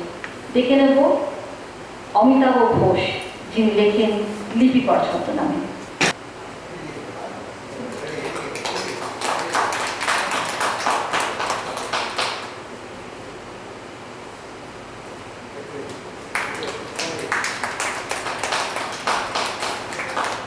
বিশিষ্ট ব্যক্তিরা আছেন, আমার একটি বলবার কথা, সেটা হচ্ছে শ্রীপর্ণার এরকম একটি আন্তরিক সুন্দর অনুষ্ঠান আয়োজন করার জন্য শ্রীপর্ণাকে এবং তার পরিবারকে আন্তরিক ভালোবাসা, আর শ্রীপর্ণার বাবার জন্য আমার আন্তরিক শ্রদ্ধা প্রণাম এই বলে আপনাদের কাছে আমার বক্তব্য শেষ করছি। বিকাশদাকে একটু কিছু বলতেই হবে, বিশেষ করে ও যখন ভাষা নিয়েই কাজ করার করে। তারপরে আমাদের আজকে বিশিষ্ট একজন যাকে ডেকে এনেছি আমরা, ডেকে নেবো সরিতা শিল্প থেকে। আর নবকুমারদা বলেছেন উনি শেষে বলবেন, কারণ উনি একটু দীর্ঘ কথা বলতে ভালোবাসেন। আমরা বোধহয় সময় একটু আগেই চলেছি। শুভ সন্ধ্যা। আজকের যে অনুষ্ঠানটাতে এসেছি সেটাতে না এলে বোধ হয় শ্রীপর্ণা কতটা রাগ করতো আমার উপর আমি জানি না, হয়তো আবার আমার উপরে রাগ করে কথা বলা বন্ধ করে দিত, দাদাকে দিয়ে আমাকে ধমক দিত। কিন্তু আমি খুব মিস করতাম, তার কারণ আমিও তো পিতৃহীন মাতৃহীন একটি কন্যা, যিনি যে বাবার বা মায়ের উত্তরাধিকার বহন করে চলেছি এবং তার নামে একটি পুরস্কার প্রদান, এটার গুরুত্ব কতটা সেটুকু বুঝি। হ্যাঁ, ঠিকই কথা, কালকে 21শে ফেব্রুয়ারি, ফলে যেন অনিবার্যভাবেই কিছু ভাষার কথা এসে যায়। ভাষা নিয়ে যা কিছু বলার আমার আগে কৃষ্ণাদি বলে দিয়েছেন। কৃষ্ণাদি অনেক বৃহৎ অর্থে বলেছেন, আমি খুব ছোট্ট করে বলি। কাজের ক্ষেত্রে লক্ষ্য করেছি বেশ কিছু আঞ্চলিক ভাষা ধীরে ধীরে আমাদের অবচরে চলে যাচ্ছে, যেমন টোটো ভাষা, যেমন শিয়ালগিরি বলে একটি ভাষা, সত্য একটি নাম পেয়েছে সুবর্ণ রয়েছে ভাষা, সেটা হাটুয়াদের ভাষা। এই ভাষাগুলো ক্রমশ আমাদের অন্তরালে চলে যাচ্ছে, প্রচারের অভাবে, কথা বলার অভাবে। প্রতিদিন সারা বিশ্বে অন্তত 300 থেকে 400টি ভাষা মৃত বলে ঘোষিত হচ্ছে। তার কারণ তাদের প্রজাতির কেউই আর সেই ভাষায় কথা বলে না, তাদের কোনো হরফ নেই, তাদের কোনো অক্ষরমালা নেই, তাদের কোনো কিছুই নেই যে ভাষা দিয়ে পরবর্তী প্রজন্ম কিছু লিখতে পারবে, বলতে পারবে। সেই জায়গায় অন্য একটি ভাষা এসে গ্রাস করে নিচ্ছে তাদের সংস্কৃতি, তাদের সভ্যতা, তাদের শিক্ষাকে।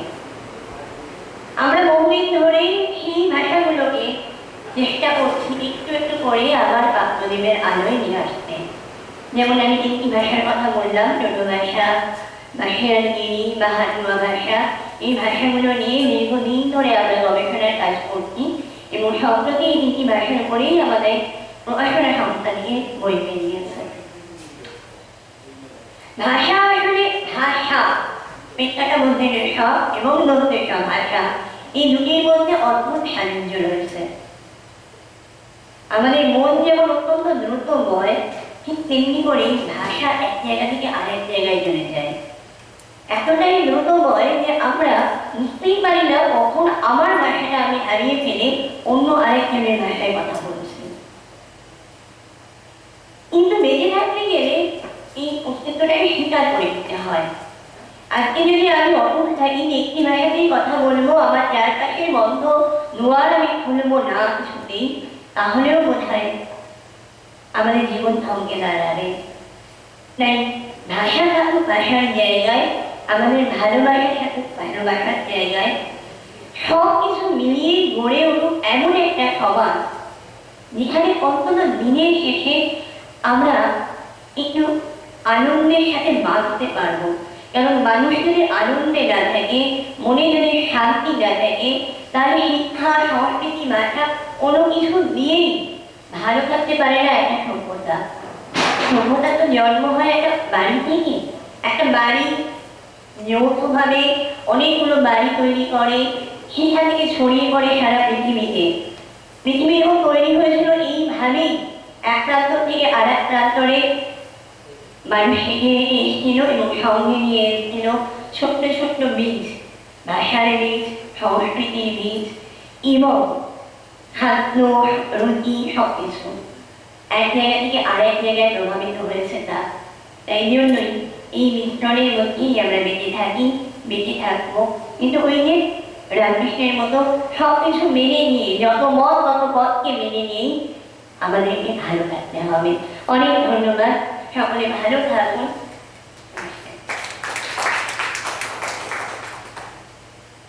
আচ্ছা, এবারে প্রবন্ধ বিভাগে যে পেয়েছেন পুরস্কার, তার নামটি ঘোষণা করছি। তিনি থাকেন শুধু দুবাইতে, একজন সিভিল কনস্ট্রাকশনে আছেন, যার ফলে তার হঠাৎ করে দুদিনের নোটিশও হয়তো চলে আসেন, তার সেই ক্ষমতাটা রয়েছে, কিন্তু মানে উনি আসবেন খুব আনসার্টেন, সেটা আগেই বলে দিয়েছিলেন।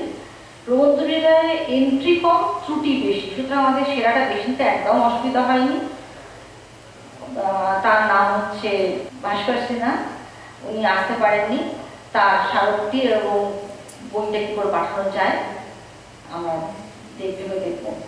মানে এই বাবা মা দুই চলে গেছেন, এই পরিস্থিতিতে যাকে সেই উপলক্ষে যাকে দেখেছি একটি বলতে পারেন নিজের অন্তরের কাছে, সেই সরিতা সেনগুপ্তকে আমাদের তরফ থেকে, আমার তরফ থেকে একটি চেক, মানে 25,000 টাকার চেক হস্তান্তরিত করবো।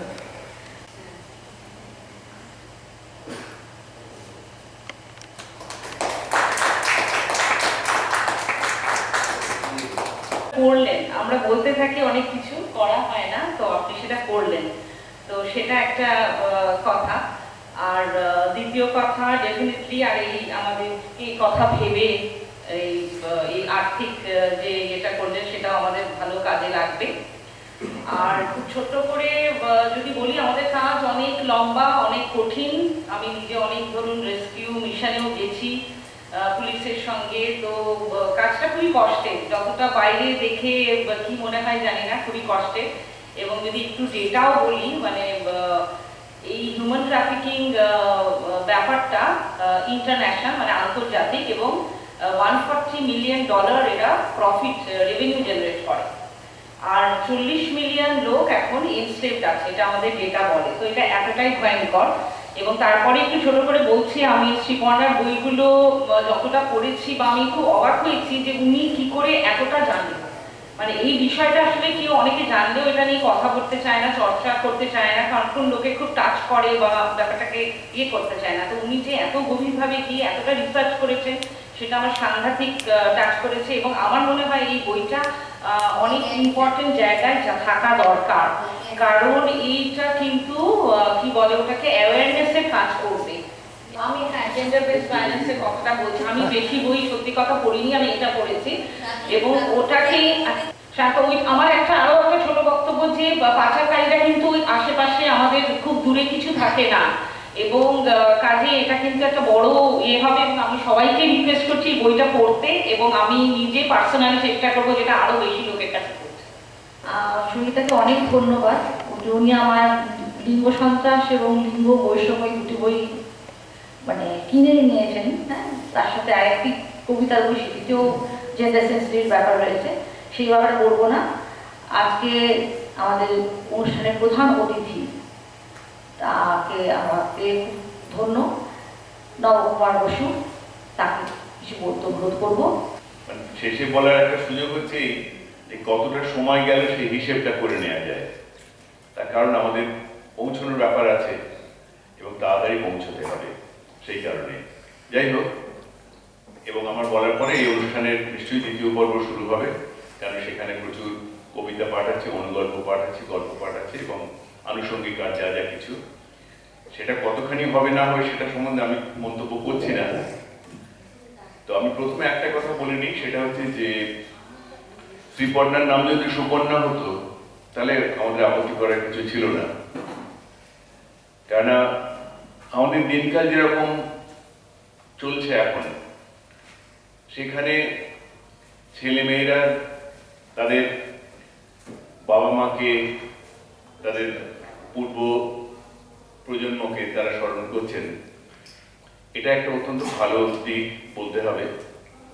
এবং আমরা খুব খুশি হতাম যে যে প্রজন্মের ছেলে মেয়েকে আমরা আশা করি অধিকাংশ অনুষ্ঠানে, তারা যদি এখানে থাকতেন, একজন কিংবা দুজন ব্যতীত আর কেউই নেই। তো এখন অনুষ্ঠানের যে কোনো একটা ব্যাপার দাঁড়িয়ে গেছে যে এই নতুন প্রজন্ম আমরা যে অনুষ্ঠান আয়োজন করি, আমরা এই অনুষ্ঠানে খুব আন্তরিকভাবে অংশগ্রহণ করি, সেখানে থাকে না। তার আগে আমি আরেকটা কথা বলে নিই, সেটা হচ্ছে যে আমরা যে কজন এই অনুষ্ঠানে আছি আজকে, আপনার এবং মঞ্চের উপর এবং মঞ্চের নিচে কাছাকাছি, এটাকে একটা ঘরোয়া অনুষ্ঠান হিসেবেই ধরা উচিত আসলে।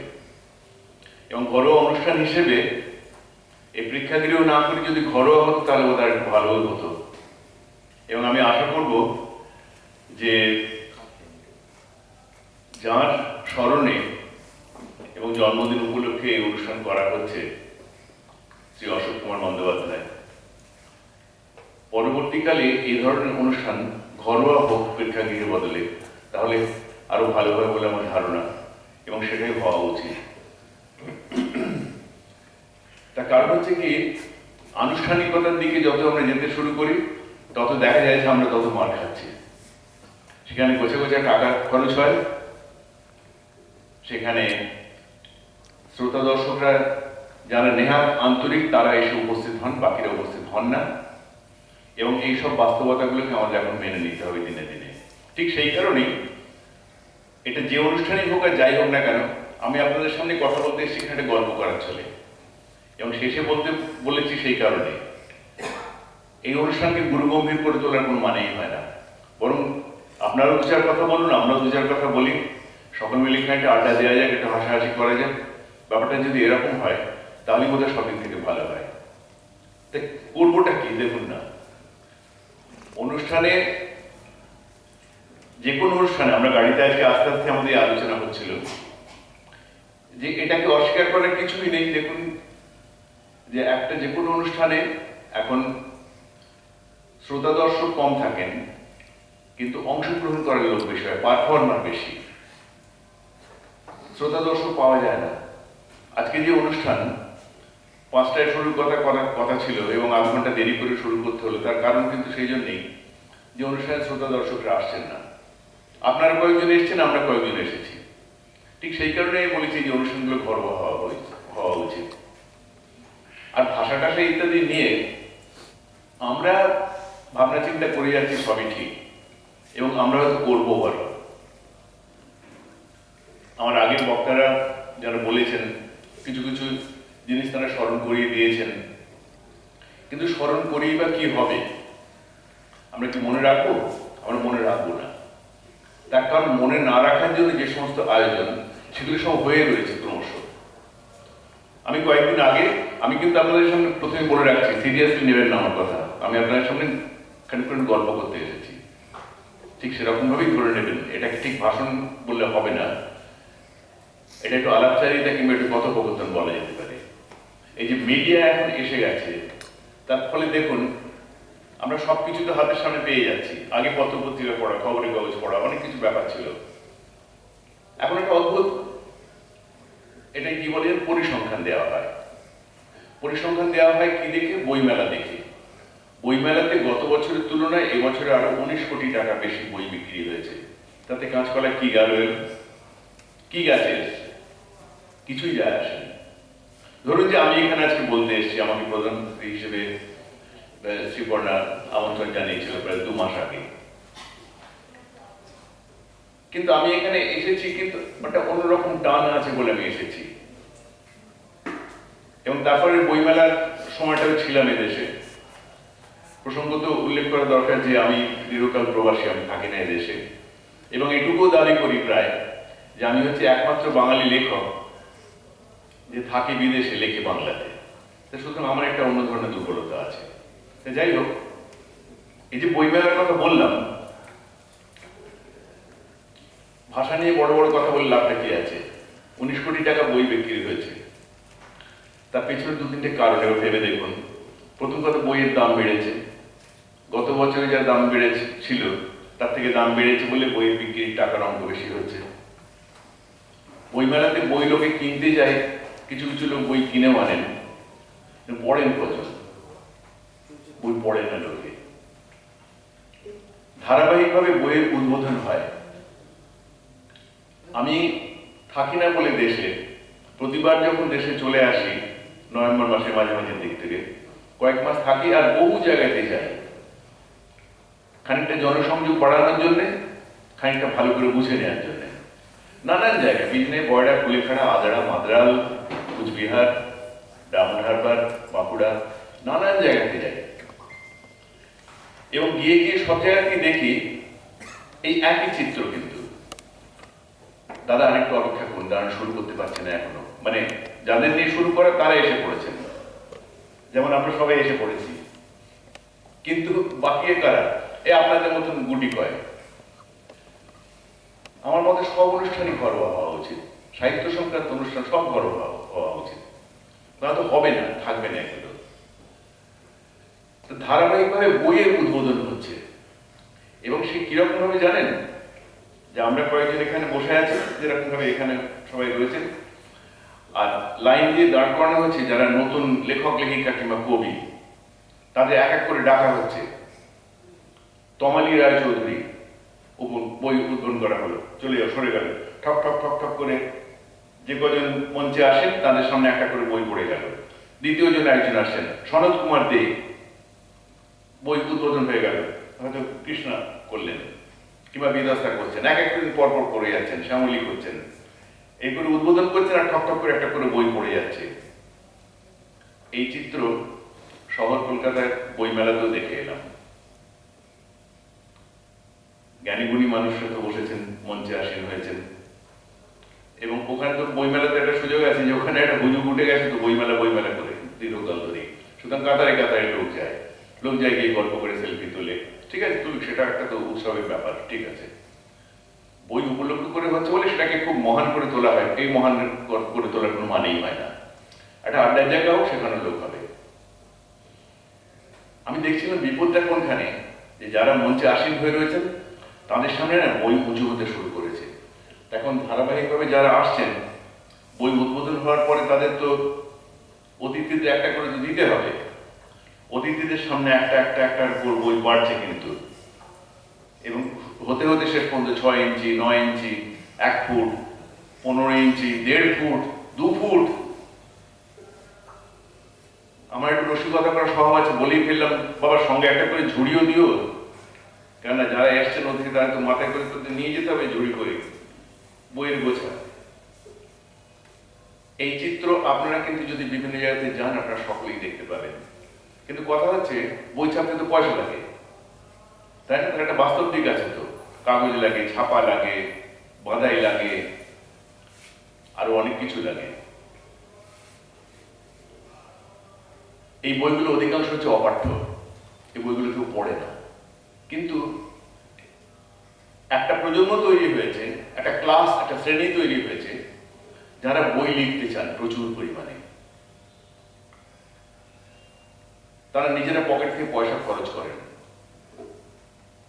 এই প্রসঙ্গে বলছিলাম, আমি এমন একটা পরিবেশে এবং এমন একটা পরিবারের মানুষ হয়েছি, জন্ম থেকে দেখে আসছি যে লেখক, প্রকাশক, তাদের মধ্যে সম্পর্ক, সম্পাদক, তাদের সঙ্গে সম্পর্ক, তারা কিভাবে একজন আরেকজনের সঙ্গে পারিবারিকভাবে সম্পৃক্ত হয়ে যাচ্ছেন, এইসব দেখে এসেছি দীর্ঘকাল ধরে। ছবিটা কিন্তু পুরো বদলে গেছে। আমি আপনাদের এদিকার অঞ্চলের মানুষ, উত্তর 24 পরগনার, নৈহাটিতে আমাদের বাড়ি। আমার নামের পেছনে আপনারা অনেকে জানবেন হয়তো, ইতিমধ্যে একটা খুব বড় খ্যাতিমান পিতৃর নাম আছে, তার নাম সমরেশ বসু। আমি তার সামনে খুব ছোট ঠাকুর, আমি আমার নিজের পরিচয়টা নিয়ে থাকি সেভাবে, কিন্তু এই পরিবেশটা তো দেখেছি ছোটবেলা থেকে।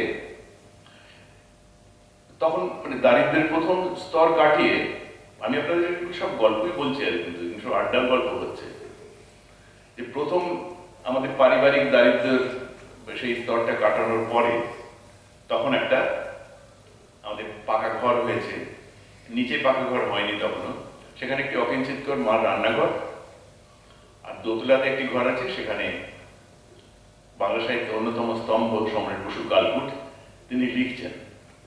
প্রকাশকরা কলকাতা থেকে আমাদের নৈহাটির বাড়িতে যেতেন এবং গিয়ে আমার বাবার সঙ্গে দেখা করতে পারতেন না, তার কারণ একেবারে হাইলি প্রফেশনাল লেখক যাকে বলা যায় তিনি ছিলেন তাই। তা সুতরাং সম্পাদক প্রকাশকরা গিয়ে তাদের তো মার সঙ্গে কথা বলতে হতো, তারা একটি মিষ্টির হাঁড়ি টাড়ি কিছু নিয়ে যেতেন। মা রান্নাঘরের, আর আমার মা ছিলেন অসম্ভব একেবারে মানে ঘর গৃহস্থলীর মহিলা, আটপৌরে যাকে বলা হয়। তারা গিয়ে বলে, বৌদি এরপরে দাদার শারদীয়ার উপন্যাসটা কিন্তু আপনি কিন্তু দাদাকে বলতে হবে। এই ধরনের ব্যাপারটা চলতো, যে লেখকের সামনাসামনি গিয়ে প্রকাশক সম্পাদক তার বইয়ের কথা বলবেন কিংবা লেখার কথা বলবেন, সেটাও সুযোগ হতো না, তার স্ত্রীকে বলতে হতো। তারপরে তো তাদের সঙ্গে একটা সম্পর্ক তৈরি হতো। তার কারণ হচ্ছে যে সাহিত্য হোক আর যাই হোক না কেন, শেষ পর্যন্ত ব্যাপারগুলো সবই হচ্ছে ব্যবসা, সাহিত্য ব্যবসায়। একথা রবীন্দ্রনাথ বলেছেন, একথা বিভূতিভূষণও বলেছেন, একথা আমার প্রয়াত পিতৃদেব সমরেশ বসুর ক্ষেত্রেও সত্য। তার কারণ দেখুন, সবকিছুর মধ্যে তো টাকা পয়সা যদি না থাকে, এই যে আজকে আমরা যে অনুষ্ঠানটা হচ্ছে, হল ভাড়া নিতে হয়েছে, ফুল কিনতে হয়েছে, সবকিছু পেছনে তার খরচ আছে, চা খাওয়া এবং কিঞ্চিত জলযোগের ব্যবস্থা আছে বলেছেন শ্রীকর্ণা, না তাও বলেছে। সুতরাং যে কোনো কিছু আপনি করুন না কেন, পয়সা খরচের তো ব্যাপার আছে। টাকা পয়সা খরচের ব্যাপার যেখানে থাকবে, সেখানে যে লোকটা লিখছে তারও তো সংসার চালাতে হবে, তারও তো টাকা পয়সার ব্যাপার আছে। প্রকাশকরা তখন, সম্পাদকরা, প্রকাশকরা লেখকদের টাকা পয়সা দিতেন এবং তাদের জন্য সেরকম ধরনের তাদের সেরকম একটা মান ছিল যেখানে গিয়ে তারা বলতেন, এবং তাদের সেরকম ধরনের সম্পর্কের দূরত্ব থেকে বেশি ছিল সম্মানের জায়গাটা, আন্তরিকতা। সেই ছবি কিন্তু আস্তে আস্তে ঘুরে গেছে। এখন লোকে বই ছাপাতে চাইছে এবং এ ব্যাপারে মহিলা এবং পুরুষ কেউই পিছিয়ে নেই। ধরা যাক এখানে অধ্যাপিকা আছেন, তিনিও জানেন পিএইচডি যেগুলো করার হয়, এই পিএইচডি করার যে থিসিস লেখা হয়, এখন কেউ সেটাকে এমনি আর ফেলে রাখে না, সেটাকে বই ছাপিয়ে ফেলে। এটা একটা হলো। যে কবিতা লেখে, সে যাই হোক আর তাই হোক না কেন, গোটা 30, 40, 50টা কবিতা হয়ে গেলে সে একটা চটি বই করে ফেলতে চায়। যে গল্পকার গল্প লিখতে শুরু করলো নিজের আবেগ থেকে, কিছুদিন পরে তার মনে হবে যে না, আমি একটা গল্পের বই করে ফেলি। এইভাবে তাছাড়া আরো অনেকগুলো উদ্দেশ্য আছে একটা ছাপার অক্ষরে নিজের নাম দেখার আবেগ থেকে। কারণে সবাই লেখক লেখিকা হতে চাইছেন, কেউ পাঠক টাঠক আর থাকতে চাইছেন না। এই বিপদ হয়ে গেছে। সুতরাং বইটা ছাপাবে থেকে এই সোর্স গুলো জানার দরকার। সুতরাং তারা করছে কি, বিভিন্ন প্রকাশকের কাছে চলে যাচ্ছে। খোঁজ নিয়ে দেখবেন, আমি জেনে বলছি, আমাদের বাংলা প্রকাশনা জগতে একটা কিংবা দুটো, বড় জোর তিনটেও নয় নিশ্চয়ই, বড় প্রকাশন সংস্থা ছাড়া সকলেই টাকা পয়সা নিয়ে বই ছাপে এখন। সকলের নয়, যাদের বইয়ে কিছু কাটতি আছে। আমি নিজের কথাই বলতে পারি, আমার কাছে এখনো কারোর অন্তত সাহস হয়নি এ কথা বলার যে আপনার লেখা ছাপবো চাচ্ছেন, আপনি আমাকে টাকা দিন। না, আমাকে টাকা দেয়, রয়্যালটির টাকা কত কিছু দেয়। কিন্তু নতুন যে সমস্ত লেখকরা তারা বই ছাপাতে চাইছে, তারা প্রকাশকদের পেছন পেছন ঘুরছে এবং প্রকাশকরা খুব চমৎকার সুযোগ সন্ধানী হিসেবে এই সুযোগগুলোকে ব্যবহার করছে। সে তার বই ছাপাতে চাইছে এবং এমন একটা প্রকাশন সংস্থা থেকে যাদের বাজারে কিছু কিছু নাম আছে, আমি নামগুলো করছি না, আপনারা নিজেরাই জানেন, কেন আমাদের দেশে তো কয়েকশো, কেন ওরা কয়েক হাজার প্রকাশন সংস্থা আছে। তারা সেই সুযোগগুলো নিচ্ছে। তারা মোটামুটি 20, 30, 25, 40 হাজার, 50 হাজার, 75 হাজার, যে যেরকম পারে, যাকে বাংলাতে বলে দাও মারা, তার দাও মারছে সেরকম ভাবে। আমি বিদেশে থাকি, সেখানেও আমাকেও অনেকে ধরে, দাদা একটু অমুককে বলে দিন না, আমার বইটা ছাপাবো। না না, পয়সা করি কোনো অসুবিধা নেই। বিদেশ বিভূতি যারা থাকে তারাও কিন্তু এখান থেকে ব্যতিক্রমী কিছু নন, তারাও কিন্তু পয়সা করি দিয়ে ছাপিয়ে তারা বই লিখতে চাইছে। এবং তারপর তাদের সঙ্গে একটা চুক্তি হয়, ঠিক আছে আপনি আমাকে 1,20,000 টাকা দেবেন, আমি আপনাকে 100 বই দিয়ে দেবো, আপনি নিজে বিক্রি করে যদি পয়সা করে কিছু পারেন তুলবেন, আর 50টা আমি রেখে দেবো। সুতরাং আগে যে বইয়ের একটা এডিশন ব্যাপার ছিল, সেটা এখন উঠে গেছে। কিন্তু এখন 100তেও এডিশন হয়, 200তেও এডিশন হয়, 500তেও হয়।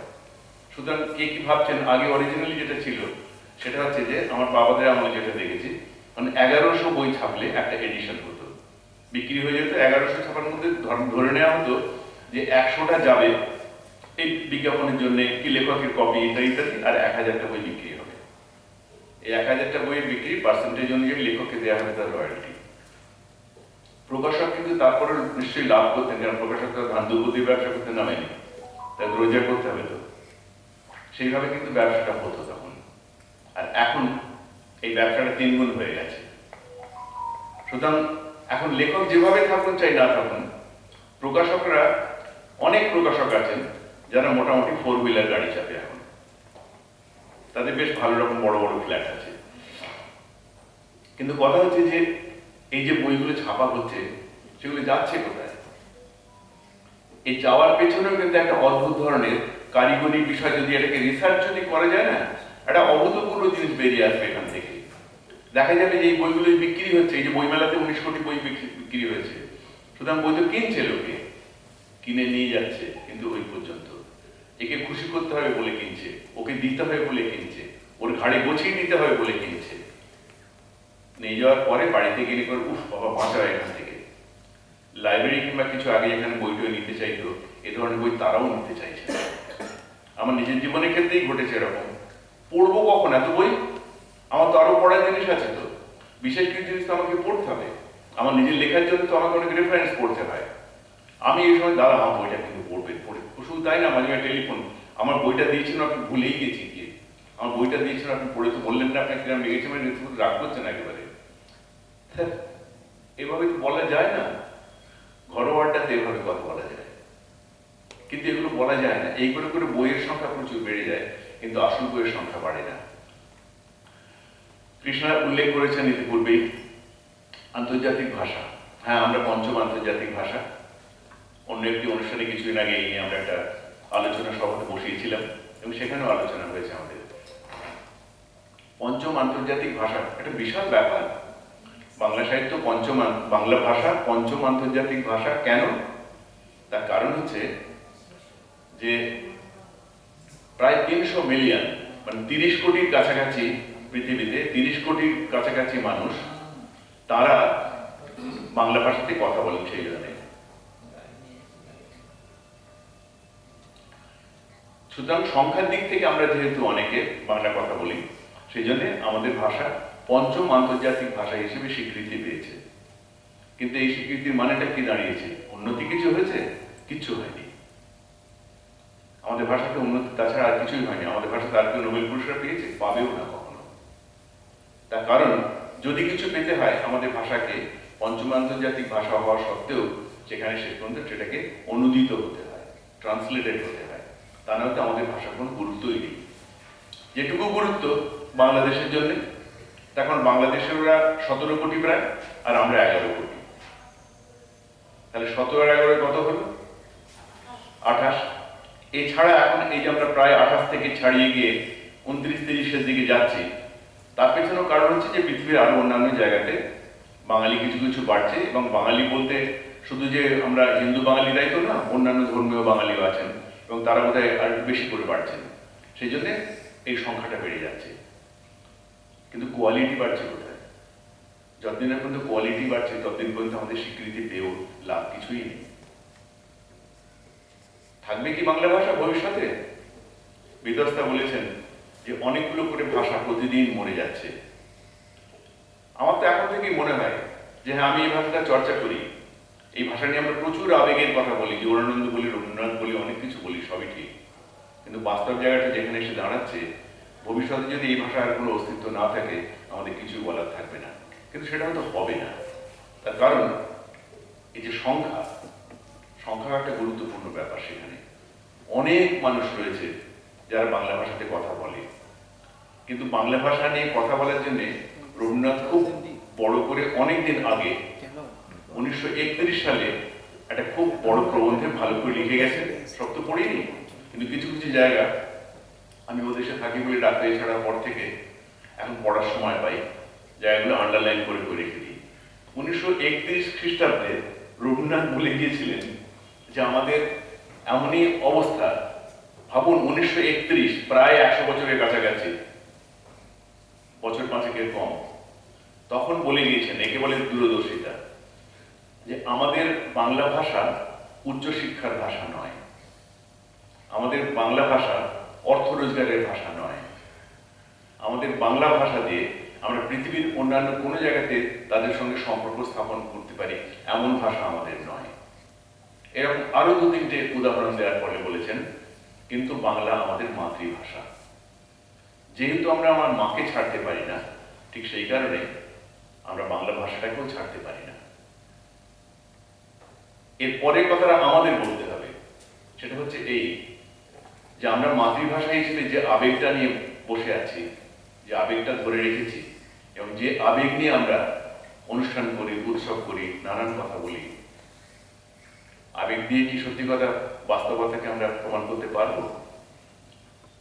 আবেগ কিন্তু টিকে থাকে না, আবেগ শেষ পর্যন্ত বাস্তবতার কাছে এসে মাথা হেঁট করতে হয় তাকে। যা দেখতে পাচ্ছি তাতে নতুন খুব একটা কিছু বলা যাচ্ছে না। যদি ওপর থেকে দেখি এবং বইমেলার উদাহরণ হিসেবে মেনে নিই, তাহলে বলতে হবে যে বাংলা সাহিত্যের নাকি অনেক কিছু হচ্ছে, বাংলা ভাষার অনেক কিছু হচ্ছে। কিন্তু যারা চর্চা করি, যেমন আমি নিজেকে বলি আমি একজন ভাষা কর্মী, আমি ভাষা কর্মী হিসেবে সেরকম ধরনের বই কিছু না কিছু সংগ্রহ করি, নিয়ে যাই, পড়ি। তাতে আমি দেখেছি যে তলিয়ে যদি ভাবা যায় তাহলে দেখা যাবে যে আমাদের ভাষার উন্নতি কিন্তু কিছু হচ্ছে না। ঠিক যেভাবে বাংলা আধুনিক গান এখনো পর্যন্ত গাইতে গেলে সেই স্বর্ণযুগের গান, এখনকার খ্যাতিমান শিল্পীরা টিকে রয়েছেন, ধরা যাক শ্রীকান্ত আচার্য, তারা কিন্তু শেষ পর্যন্ত তাদের উত্থান হয়েছে এই পুরনো গান গেয়ে। আমি মাঝে মাঝে ভেবে দেখি যে আচ্ছা, একদিন কি বাংলা সাহিত্য এই বিষয়টা আসবে যে পুরনো লেখাকে আবার নতুন করে লেখার মতন? ধরুন বঙ্কিমচন্দ্রের দুর্গেশ নন্দিনী, এখনকার কোনো লেখক নতুন করে লিখছেন, অ্যান্ড হোয়াই নট? যদি আধুনিক গান, ধরুন হেমন্ত মুখার্জির গান, এই সময়কার একজন শিল্পী নতুন করে তো রেকর্ড করছেন না, নতুন করে মিউজিক অ্যারেঞ্জ করে নতুনভাবে তারা তো গাইছেন। হয়তো হতে পারে শরৎচন্দ্রের বই, বিভূতিভূষণ, তারাশঙ্কর, মানিক বন্দ্যোপাধ্যায়, সমরেশ বসু, কালকুট নতুন করে লেখা হোক না, কেউ না কেউ হয়তো নতুন করে বিবর লিখলেন, কেউ নতুন করে প্রজাপতি লিখলেন, এমনকি বলা যায় না গঙ্গা উপন্যাস নতুন করে লিখলেন তারাশঙ্করে, কিংবা নদী ভিত্তিক যে সমস্ত নতুন উপন্যাসগুলো বিখ্যাত লেখকদের আছে, অদ্বৈত মল্লবর্মণের তিতাস থেকে শুরু করে বাকি সমস্ত বিখ্যাত লেখকের নদী নিয়ে উপন্যাস লিখেছেন, সেগুলো যদি নতুন করে লেখা হয় তাহলে কি এখনকার পাঠকেরা তারা কি নতুন করে উদ্বুদ্ধ হবে? আমার মনে হয় তাও হবে না। তার কারণ আমার ব্যক্তিগত একটা রিসার্চ এবং ভাবনার ফলশ্রুতি হচ্ছে এই যে আমাদের বাংলা ভাষায় সেই দম নেই। দেখুন, বাংলা ভাষাতে এতদিন ধরে আছে, পঞ্চম আন্তর্জাতিক ভাষা হিসেবে স্বীকৃতিও পেয়েছে। ভাষা দিবসের প্রাক্কালে আজকে আমাদের মঞ্চে দাঁড়িয়ে নেতিবাচক কথা বলতে হচ্ছে নিজেদের ভাষা নিয়ে, এবং যে কোনো জায়গাতে ভাষা নিয়ে অনুষ্ঠান কিংবা বাংলা নিয়ে অনুষ্ঠান, তার পেছনে যদি অন্য আকর্ষণ না থাকে সেখানে নতুন প্রজন্মরা আসে না। আমরা এখনো পর্যন্ত আমাদের বাংলা ভাষাতে কোনো প্রযুক্তিগত বইয়ের পড়তে পারি না। কেমিস্ট্রি পড়তে পারি, ফিজিক্স পড়তে পারি, আমাদের মেডিসিনের যে বই আছে অ্যানাটমি ফিজিওলজি পড়তে পারি বাংলা ভাষাতে, দাঁত খুলে যাবে উচ্চারণ করতে গেলে। উচ্চারণটা চেষ্টা করেছিলাম যে অ্যানাটমি 2-4টে বাংলা যদি করা যায়, যে ভাষাগুলো আমরা ব্যবহার করি কিংবা কিছু ইংরেজিতে। আমাদের ভাষা তো সেই দম নেই, এবং সেই দম থাকার জন্য যে চেষ্টা কয়েকজন শুরু করেছিলেন অল্প স্বল্প করে, কিন্তু খুব একটা বেশি এগোতে পারেননি। এবং আমরা কিন্তু সত্যটাকে খুব কায়দা করে এড়িয়ে যাওয়ার চেষ্টা করি। এই নিয়ে ইতিপূর্বে আমাদের 2-1টা অনুষ্ঠান যখন হয়েছে, আমি তখন দেখেছি যে প্রাজ্ঞ ব্যক্তিরা, অধ্যাপকরা, তারা নানান কথা বলেছেন। উনি শুরু করেছিলেন, সেই নিয়ে আমাদের হতে পারে আগামী দিনে আমাদের ভবিষ্যতে আমরা অন্যান্য সমস্ত কারিগরি বিষয় আমাদের বাংলা ভাষায় পড়ব। এই ঘটনা শুনে আসছে, এই কথা শুনে আসছে আজকে বহুকাল ধরে, কিন্তু কিছুই হয়নি। বরং যেটা হয়েছে যে বাংলা ভাষা আরো নিম্নগামী হয়েছে, কিন্তু সংখ্যার তত্ত্বের দিক দিয়ে দেখতে গিয়ে তারা কিন্তু শেষ পর্যন্ত পঞ্চম আন্তর্জাতিক স্বীকৃতি পেয়ে গেছে। আর সাম্প্রতিক বাংলার কথা কিংবা বাঙালির অনুপ্রেরণার কথা বোধহয় উল্লেখ না করাই ভালো মনে হয়, কারণ তাহলে আরো বোধহয় ছবি বসাতে হয় বিভিন্ন জায়গাতে, তার তো কোনো উপায় নেই। তো সে প্রসঙ্গ উল্লেখ না করাই ভালো, বরং ভাষা দিবসের প্রাক্কালে এই সত্য আমাদের মেনে নেওয়াটাই সব থেকে স্বাভাবিক এবং উচিত এবং ভালো হবে যে আমরা ভাষা এবং সাহিত্য নিয়ে যে সমস্ত অনুষ্ঠান করব সেখানে সমমনস্ক আমাদের নিজেদের মতন, আপনাদের মতন, এখানকার কয়েকজনের মতন নিজেদের মতন নিজেরা অনুষ্ঠান করব, নিজেদের মতন নিজেরা চেষ্টা করি যে যতটুকু পারি। তার কারণ তারা তো শেষ পর্যন্ত আমাদের হতাশ হওয়া ছাড়া কোনো উপায় থাকবে না। আজকের অনুষ্ঠান করার জন্য শ্রীপর্ণা যে আয়োজনটা করেছেন, যতই উনি মুখে বলুন না যাই বলুন না কেন, কোথাও একটা হতাশা নিশ্চয়ই কাজ করছে। তার কারণ যেটা কথা ছিল যে কারণে আমি ওকে বলেছি শ্রীপর্ণা না হওয়ার নাম সুপর্ণা হওয়া উচিত ছিল, যে আবেগ থেকে, যে অনুভূতি থেকে এই অনুষ্ঠানের আয়োজন করেছে এবং নিশ্চয়ই ছড়িয়েছেও প্রচুর, বিভিন্ন জায়গাতে সবাইকে বলে দিয়েছে আসার জন্য। অন্য যে কোনো জায়গাতে আমি গাড়িতে আস্তে আস্তে বলছিলাম, চিকেন খাওয়ার যদি অফার থাকে কোনো জায়গাতে তাহলে কেউ সংস্কৃতি করতে যাবে না। সংস্কৃতির পেছনে যদি অন্য কিছু না কিছু, যদি আরেকটু কিছু অতিরিক্ত কিছু না পাওয়ার থাকে তাহলে কিন্তু সেখানে শ্রোতা দর্শকরা যাবে না। সুতরাং আমরা সমস্ত অনুষ্ঠানগুলোকে আরো বেশি ঘরোয়া করি, ভাষা নিয়ে সেখানে আরো অনেক বেশি ভাবনার চিন্তা করি, নিজেদের মধ্যে আলোচনা করি, করে একটু একটু করে ছড়ানোর চেষ্টা করি। আমার 3 জনকে বলার আছে, আমি 3 জনকে বলবো। আমি কখনোই চাইবো না 300 জনের কাছে আমাকে পৌঁছতে, আমার কোনো দরকার নেই কাছে নেই। এখন এই 300 জনের কাছে পৌঁছানোর চেষ্টাটা হচ্ছে অপচেষ্টা আসলে, এবং গোছে গোছে টাকা খরচ। তার দরকারটা কি আছে? ঘরোয়া অনুষ্ঠান করলে আমাদের অনেক ভালো হবে। আমি খুব দুঃখিত যে ভাষা দিবসের প্রাক্কালে এসে ভাষা এবং আমাদের সাহিত্য নিয়ে খুব অনুপ্রাণিত হওয়ার মতন কথাবার্তা কিছু বলতে পারলাম না, কারণ তাতে হয়তো এদিক ওদিক মানে ঝাঁপটাপ দেওয়ার ব্যাপারে এসে যেতে পারে। সুতরাং সেসব কথা থাক, বরং এটুকু মাথায় রাখি যে আমাদের ব্যক্তিগত যে সমস্ত দুর্বলতা আছে ভাষার প্রতি, নিজের সাহিত্যের প্রতি, আমরা সেটুকু নিয়ে মনোজ্ঞ অনুষ্ঠান এবং মনের মতন মানুষদের সঙ্গে একসঙ্গে মিলেমিশে যতটা পারি থাকবো। নমস্কার।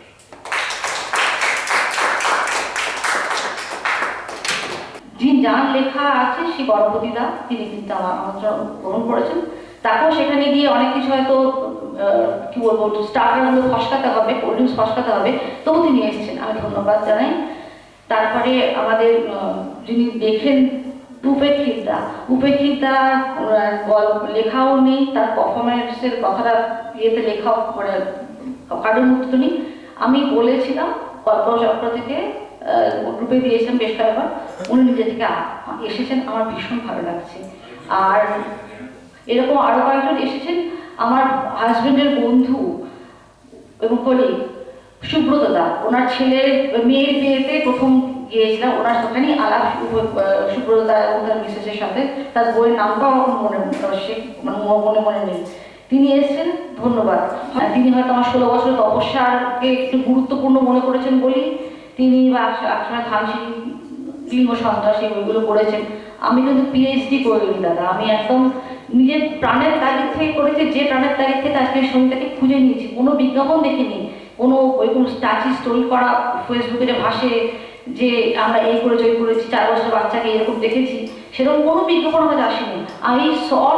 I searched for such মানে অর্গানাইজেশন অ্যান্ড সট, আর প্রকাশ করছিল ভালোই হয়েছে। তবে হ্যাঁ, আমার এই 14 বছর তপস্যা, একটি হচ্ছে আমার যেটা প্রকৃতি তত্ত্ব সবচেয়ে বড় কাজ, এটা একটা খুব বড় সংস্থাখানে ঝুলে রয়েছে, কতদিন প্রলম্বিত থাকবে চাই না। দ্বিতীয় বৃহত্তম কাজটা এবছর বইমেলাতেই প্রকাশ পেয়েছে, এবং সেই প্রকাশক বই বন্ধু সুশঙ্কর আমার বন্ধু নন, এবং তাকে দেখা সত্ত্বেও আসতে পারেনি। তবে একটা সুখবর আমি অন্য সূত্রে পেয়েছি, প্রকাশক দেবে তবে জানি না, যে দিল্লি বইমেলাতে নাকি বইটা ভালো সাড়া পেয়েছে। 9.5 টাকা দাম হওয়া সত্ত্বেও বাঙালিরা সেটা দাম পরোয়া না করে, মানে বাইকটা হতাশার মধ্যেও আমি আলোর ফুলকি করে বলছি। আমি নিজে কখন আমার বইয়ের মানে হয়েছে, বিরাট মার্কেট পেয়েছে, মানে হটকেক হয়েছে, কোনোদিনও শুনিনি। এই প্রথম একটা সুখবর আমি গাড়িতে আস্তে আস্তে পেলাম। আমাদের যে একজন বিশিষ্ট অতিথি যাকে আমি ডেকেছিলাম, হ্যাঁ, উনিও বলেছেন অনেক খুব তাড়া রয়েছে। উনি আমার তার বয়স্ক মাকে নিয়ে এসছেন, সরিতাও চলে যাচ্ছে, সরিতা এই কদিন আমার বন্ধুর মতো হয়ে গেছে। অমিতাভ ঘোষ, অলভ্য ঘোষ, উনি এসেছেন হরিদেবপুর থেকে, প্লিজ আপনার মঞ্চে আসুন। অরিজিৎ ঘোষ, তিনিও অনেক দূর থেকে এসেছেন। রাজশ্রী মণ্ডল, হ্যাঁ অরিজিৎ বাবু নিজে কবিতাটি বলবেন। আর আবৃত্তির জন্য অনেক দূর থেকে আমার বন্ধু এসেছেন, প্রণয় বিশ্বাস। আমরা এখনো যে কজন এখানে রয়েছি তাদের ধন্যবাদ। আয়োজককে ধন্যবাদ দেওয়াটা বোধহয়, ধন্যবাদ শব্দটাকে একটু বেশি মর্যাদা দেওয়া যেতে হয়। আরো কিছু অভিধানে যদি শব্দ থাকতো, শ্রদ্ধা, ধন্যবাদ, কৃতজ্ঞতা এবং আনুষঙ্গিক, সেগুলো একসাথে দিলাম। বর্ধমান যেতে হবে, এখন যদি বেরোই মোটামুটি 11টা, তারপর আরো 1.5 ঘন্টার যাত্রা, ভোরবেলা শান্তিনিকেতন যাওয়া, ওই জন্য আমাছে আগিয়ে এলাম।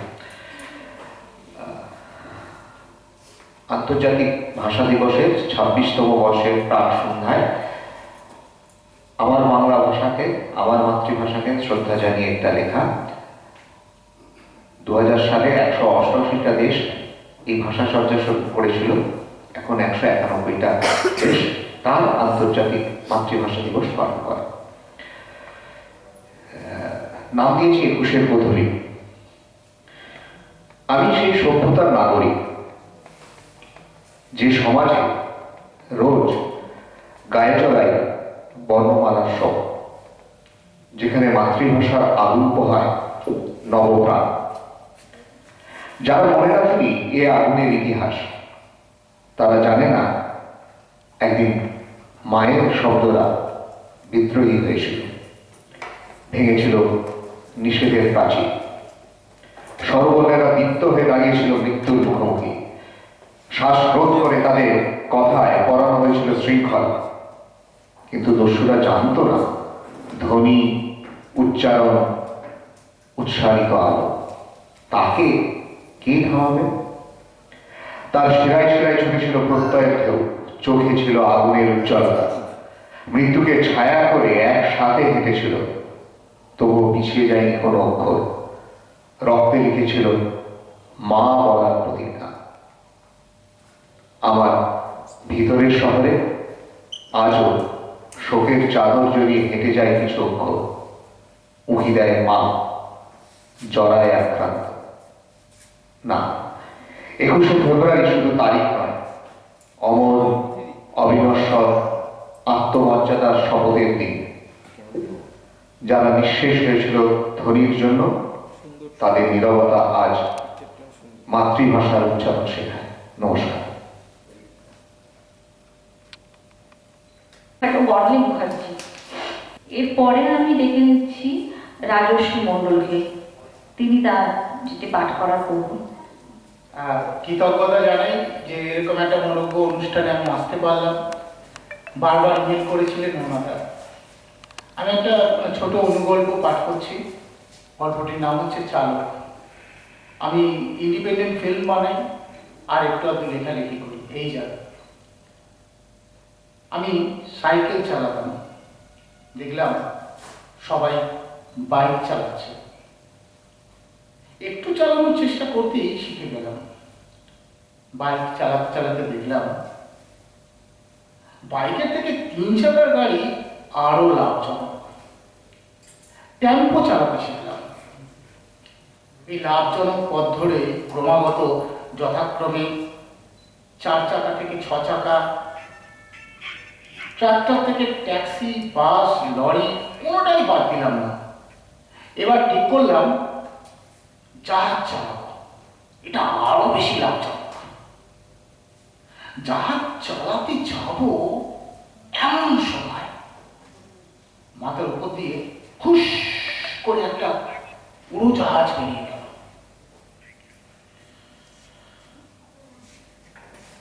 সিদ্ধান্ত নিলাম জাহাজ উড়োজাহাজ চালাবো, মোর প্রফিটেবল। প্রফিট করতে গেলে উচ্চ আকাঙ্ক্ষা এবং ঝুঁকি নেওয়ার ক্ষমতা দুটোই থাকতে হবে। নিজে নিজের রেসিপি লিখলাম। উড়োজাহাজের দিকে এগিয়ে চলেছি যখন দূরে একটা রকেট ধোঁয়া উড়িয়ে আকাশের দিকে সাঁ সাঁ বেগে এগিয়ে চলল। রকেট অন্তরীক্ষে পৌঁছানোর আগে বুঝে গেলাম চাঁদে মানুষ পৌঁছানোর কাজটা আরো লাভজনক হবে। আকাশের দিকে চেয়ে দূরদৃষ্টি যখন এগিয়ে চলেছি, হঠাৎ এক ফকির বাবা পেছন থেকে টান দিলেন, বেটা গির যাও। সঙ্গীত ফিরে পেয়ে দেখি পায়ের সামনে একটা বড় মুখ খোলা ম্যানহোল। আমি ধন্যবাদ জানালাম ফকির বাবাকে। ফকির বললেন, मेरा नहीं बेटा, उसको सुगर गुजर रहो जो दुनिया चला रहा है, मुझे कुछ भी आता नहीं। আমি হাঁ করে দাঁড়িয়ে রইলাম মাঝপথে মুখ খোলা ম্যানহোলের সামনে। বুঝতে পারিনি ঘেমে গেছি। কে যেন দাড়ি কমা ফুল স্টপ দেওয়া শিখলো কান ধরে। ফকির মিলিয়ে গেলেন দূরে মোড়ের মাথা, অনন্তের পথে যেন অনন্ত বলয়।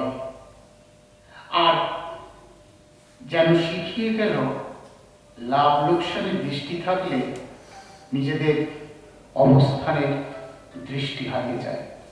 ধন্যবাদ সকলকে।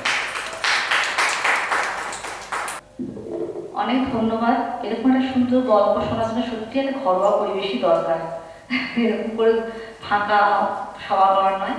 অলোকবাবুকে ওনার সৌজন্য কপি এবং আমাদের সংক্ষিপ্তা পত্রিকার স্মারক তুলে দেওয়া হচ্ছে।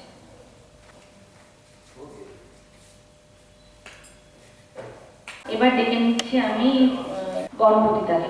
হ্যাঁ, দর্শক আসলে খুব সীমিত সংখ্যক লোক, মানে খারাপ লাগছে কিন্তু কিছু করার নেই। যাই, আজকে একে যে অনুষ্ঠান, মূল অনুষ্ঠান প্রয়াত অশোক বন্দ্যোপাধ্যায়ের স্মৃতির উদ্দেশ্যে যে পুরস্কারদের অনুষ্ঠান, এই অনুষ্ঠান মূল আকর্ষণ আজকে। এবং যিনি প্রধান অতিথি ছিলেন এবং যে গুণীজনদের সঙ্গে আমরা আজ পরিচিত হলাম। আমি দীর্ঘদিন বাইরে মানে প্রবাসী ছিলাম, প্রবাসে মানে চাকরি করতাম। তো অনেকদিন মানে রিটায়ার করার পরে এখানে এসেছি সিদ্ধা আবাসন, এবং শ্রীপনা বন্দ্যোপাধ্যায় এবং শুভঙ্কর চট্টোপাধ্যায় এরা আমার সহ আবাসিক, সিদ্ধা আবাসন খর্দার আমরা আবাসিক। তো আজকে আমাদেরকে কৃতজ্ঞতা জানাবো যে এরকম একটা অনুষ্ঠানে আমি আসতে পেরে খুবই কৃতজ্ঞ, খুবই আমাদের অনেক অনেক ধন্যবাদ। আর স্বর্গত অশোক বন্দ্যোপাধ্যায়কে আমার সশ্রদ্ধ প্রণাম। আজকে যে কবিতাটি আমার এই মানে স্বয়ংসিদ্ধা পত্রিকায় স্থান পেয়েছে, সেটি আমি গত বছরে স্বাধীনতা দিবসের প্রাক্কালে লিখেছিলাম। তো সেই কবিতাটি আপনারা পত্রিকাতে পেয়ে যাবেন। আমি আজকে আরেকটি কবিতা, আমি গত দুদিন ধরে শ্রদ্ধেয় ঠাকুর শ্রী শ্রী রামকৃষ্ণদেবের জন্মতিথি পালিত হলো, এবং গতকালই আমি কিছু মানে আমাদের ওখানে রহরা রামকৃষ্ণ মিশন আছে, ওখানে আমি বিভিন্ন অনুষ্ঠান হয়, ওখানে গিয়েছিলাম এবং আমরা পুরো অনুষ্ঠানটি উপভোগ করেছি। অনেক কিছু অনুষ্ঠান হয়। তো ওই সম্বন্ধে কালকে আমি ভাবলাম যে একটা কেন একটা ঠাকুরের প্রতি শ্রদ্ধা যেন একটা কবিতা লেখা যায়, এবং কালকে আমি লিখেছি। এবং আমাদের ওখানে আমাদের একটা হোয়াটসঅ্যাপ, সিনিয়রদের একটা হোয়াটসঅ্যাপ গ্রুপ আছে, ওই গ্রুপে আমি কালকে এই কবিতাটি প্রকাশ করেছি। তো সেই কবিতাটি আমি আপনাদেরকে এখন পড়ে শোনাব। কবিতার শীর্ষক প্রেমের ঠাকুর। তুমি প্রেম দিতে এসেছিলে, প্রেম দিয়ে ভালোবাসা নিয়ে গেলে। তুমি প্রেম দিতে এসেছিলে, প্রেম দিয়ে ভালোবাসা নিয়ে গেলে। আধার সরিয়ে মনে জ্ঞানের প্রদীপ জ্বেলে গেলে। মিথ্যের কলুষতা সরিয়ে দুহাতে সত্যের সন্ধান দিলে। অহংকারীর অহং ভেঙে বিনম্রতার পাঠ শেখালে। চেতনার উন্মেষ জাগায় যতনে তুমি কল্পতরু হলে। তোমার কথার অমৃত ধারায় ডুবে কত পাপী তাপী হলো ধন্য। কত জ্ঞানী গুণীজন তোমার চরণ স্পর্শে হলেন শরণ্য। বলেছিলে তুমি যত মত তত পথে ঈশ্বর সাধনার কথা। বলেছিলে তুমি যত মত তত পথে ঈশ্বর সাধনার কথা। সংসারে থেকেও পাওয়া যায় তাকে যদি মনে থাকে ব্যাকুলতা। সংসারে থেকেও পাওয়া যায় তাকে যদি মনে থাকে ব্যাকুলতা। বলেছিলে তুমি ভক্তি আর বিশ্বাসে ভগবান পাওয়া যায়। বলেছিলে তুমি ভক্তি আর বিশ্বাসে ভগবান পাওয়া যায়। ঈশ্বর ধরা দেন নিষ্ঠা আর ভালোবাসায়। তোমার হাতেই শিষ্য নরেন হলেন বিবেকানন্দ। জানল বিশ্ব জ্ঞানে গরিমায় শ্রেষ্ঠ ভারতের সনাতন সত্য সানন্দ। তুমি নেই কিন্তু তোমার কীর্তি রয়েছে অক্ষয়। তুমি নেই কিন্তু তোমার কীর্তি রয়েছে অক্ষয়। অন্তরে আত্মস্থ তুমি হে ঠাকুর প্রেমময়। অন্তরে আত্মস্থ তুমি হে ঠাকুর প্রেমময়। ধন্যবাদ, নমস্কার। ওনাকে স্মারক এবং তার সৌজন্য কপি দিয়ে এখন আমি একটু বড় করে দেবো।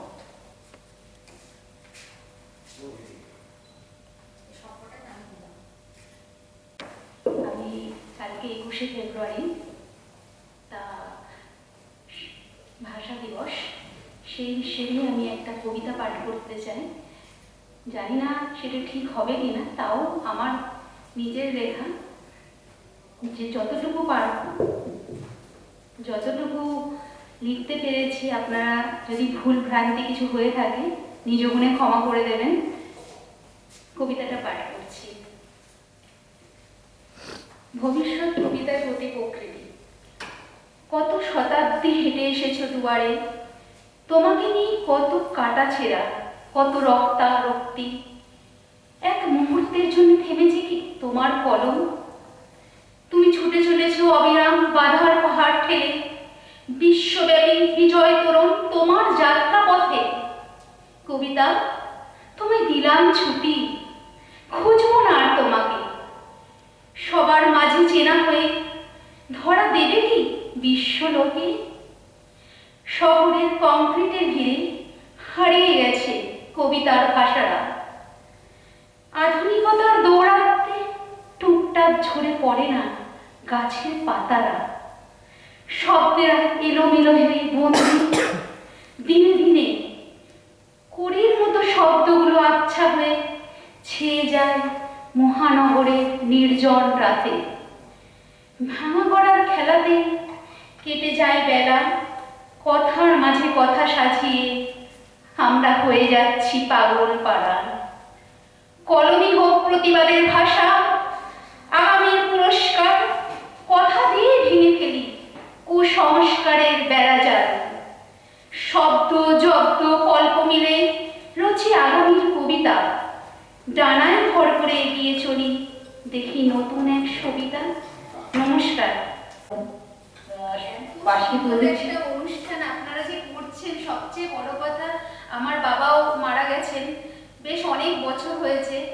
সেই রকম মানে এই রকম সূত্র ধরে যে এইরকম একটা অনুষ্ঠান করা যায়, যে সত্যি আমি কখনো ভাবতেই পারিনি। মানে আমি সত্যি মানে আমার ভীষণ ভালো লেগেছে। মানে আমার বলার ভাষা নেই এই ব্যাপারটাতে, তাই যে ভীষণ মানে আমার খারাপ মানে ভালো লাগছে। এই ভাবনা চিন্তাটা কখনোই আমাদের ভেতর আসেনি। তা সত্যি দিদিকে মানে দিদি বলি যাই হোক, মানে ভীষণ মানে আমি ধন্যবাদ বলবো না, ধন্যবাদ দিলে ওনাকে আমার মনে হয় ছোট করা হবে। কিন্তু খুব ভালো অনুষ্ঠান এটা চলে, মানে উনি যদি কন্টিনিউ করেন আমার মনে হয় ভীষণ ভালো। মানে আগামীর জন্য একটা মাইলস্টোন আমার মনে হয়। মানে মানুষরা এখন এত মেকি ব্যাপারে চলে আসছে দিনে দিনে, সেই দিক থেকে আমার খুবই ভালো লাগলো এই অনুষ্ঠানটা। ধন্যবাদ করানি আপনার স্মরণটাতে।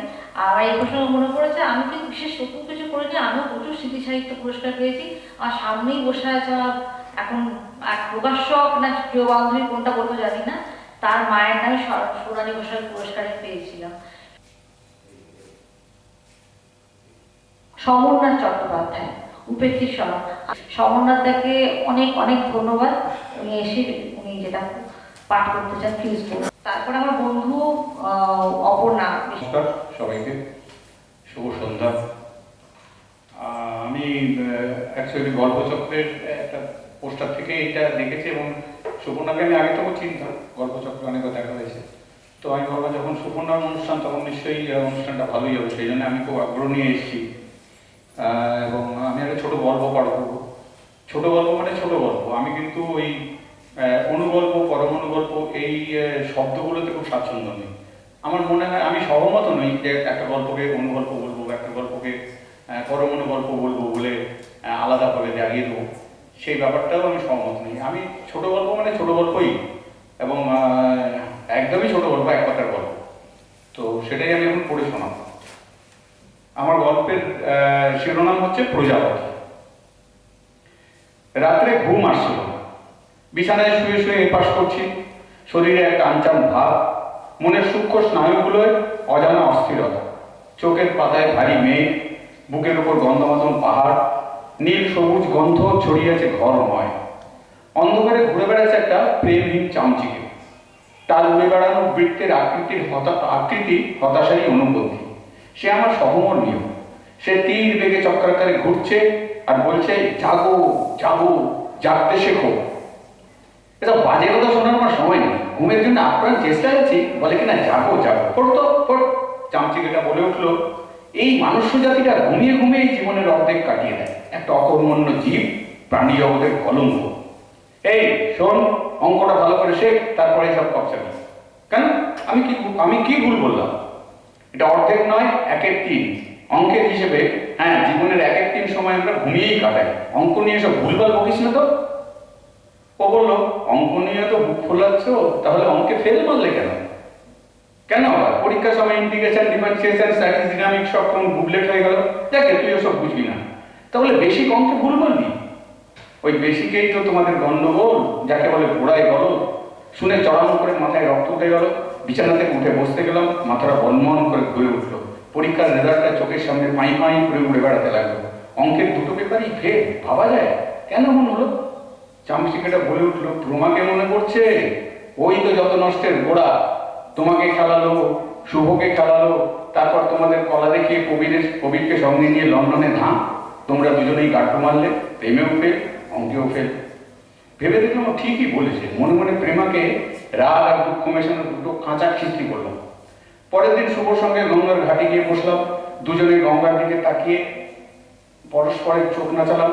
একটা চামচিকে আমাদের চোখের সামনে পাই পাই করে উড়ে বেড়াচ্ছে, ওটাকে তাড়াতে গেলাম।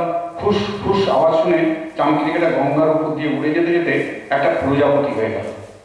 প্রজাপতিটা ঘুরে আমাদের দুজনের মাথার উপর দিয়ে চক্রাকারে উঠতে উঠতে বলে উঠলো, প্রেমেও ফেল, অঙ্কেও ফেল, তাতে কি? বাঁচো বাঁচো, বুক চিতিয়ে বাঁচতে শেখো। নমস্কার। উনি এভাবে আলাদা চোখে এসেছেন নিজে থেকে আমাকে ফোন করে।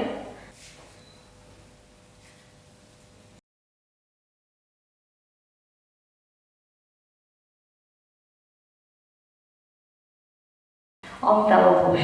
আমি বক্তৃতা করতে বা কবিতা বলতে কবিতা লিখতে কোনোটাই ভালো পারি না। আমি একটা ছোট অনুভব করছি। রাস্তার আলো নিভে শহরের অভিজাত ও শান্ত এক নিজেদের সুদৃশ্য বাড়ির দোতলার বারান্দায় বসে প্রৌঢ় এক দম্পতি সন্ধ্যাবেলার চা পান করে বসাচ্ছে। হঠাৎ সামনের রাস্তার স্তম্ভের বাতিটা নিভে গেল। তারপরে একটু দূরের অন্য স্তম্ভের বাতিটা কিছুক্ষণ দপদপ করে নিভে গেল। কারো বাড়িতে আধার নেমেছে এমন একটা বোধ হলো না, কারণ সব বাড়িতেই আজকাল তো এই একবিংশ শতাব্দীর তৃতীয় দশকে একটা অসামাজিক আর্থিক দিয়ে থাকে, যেখানে নিজস্ব একটা ব্যাকআপ থাকে। তবুও প্রৌঢ় দুজনের একটা সচকিত নীরবতায় দূরের আলোগুলো কিছুক্ষণ পরে আবার জ্বলে উঠল। এই আলো আধারের বাড়িগুলো 1-2 মিনিটের জন্য যে লোডশেডিংয়ের কবলে পড়ল, তাতে কিরকম যেন একটা অস্বস্তিকর নীরবতায় দুজনে চলে গিয়েছে। আলো যখন ফিরে এলো, প্রৌঢ় বললেন, রাস্তার ওপারের আলোটা কিন্তু এখনো জ্বলেনি, দেখেছো? তার গলার স্বরে কোনো একটা স্মৃতি বোধহয় একটু কাঁপছে। সেটা অবশ্য বলার কোনো দরকার ছিল না, অন্য প্রৌঢ় সেটি নিবিড়ভাবে লক্ষ্য করেছে। এবার তিনিও সামান্য সন্ত্রস্ত গলায় বললেন, চলো ভেতরে যাওয়া যাক। প্রৌঢ়া তাঁর উদ্বেগের কারণটি বুঝেছিলেন। অর্ধ শতাব্দী আগে এ রাজ্যে রাজনৈতিক একটা ডামাডোলের সময় যখন প্রতিহিংসা, হিংসা, প্রতিরোধের এক আবর্তে শহরের উত্তর প্রান্তের এক অঞ্চলে সন্ধ্যার পর কোনো পল্লীতে রাস্তার আলো নেভানো থাকলে অদৃশ্য টরেটক্কায় পল্লীবাসীর কাছে খবর চলে যেত আজকে সন্ধ্যায় কোনো জ্যান্ত মানুষের লাশ হয়ে যাওয়ার সময় হতো। সেই সময় তারা সে অঞ্চলে থাকতেন। দরজা জানলা সবটুকু আটকে সমস্ত কিছু বন্ধ করে উদ্বেগে ভাবতেন যে আজকে কোন দলের মাসুল কাকে নিতে হবে। সত্য কৈশোরে উত্তীর্ণ সেই প্রৌঢ়টিও কোনো একদিন এরকম একজন আততায়ী গল্পের জন্য বেঁচে গিয়েছিলেন। কিন্তু তারপরেও এই অর্ধ শতাব্দী ধরে বিভিন্ন বিদেশে থাকা থেকে নতুন করে জীবন গড়ে শেষ বয়সে ফিরে আসার পরেও এই অন্ধকারগুলো তাদের একটা ভয় বা শঙ্কার কারণ হয়ে গেল।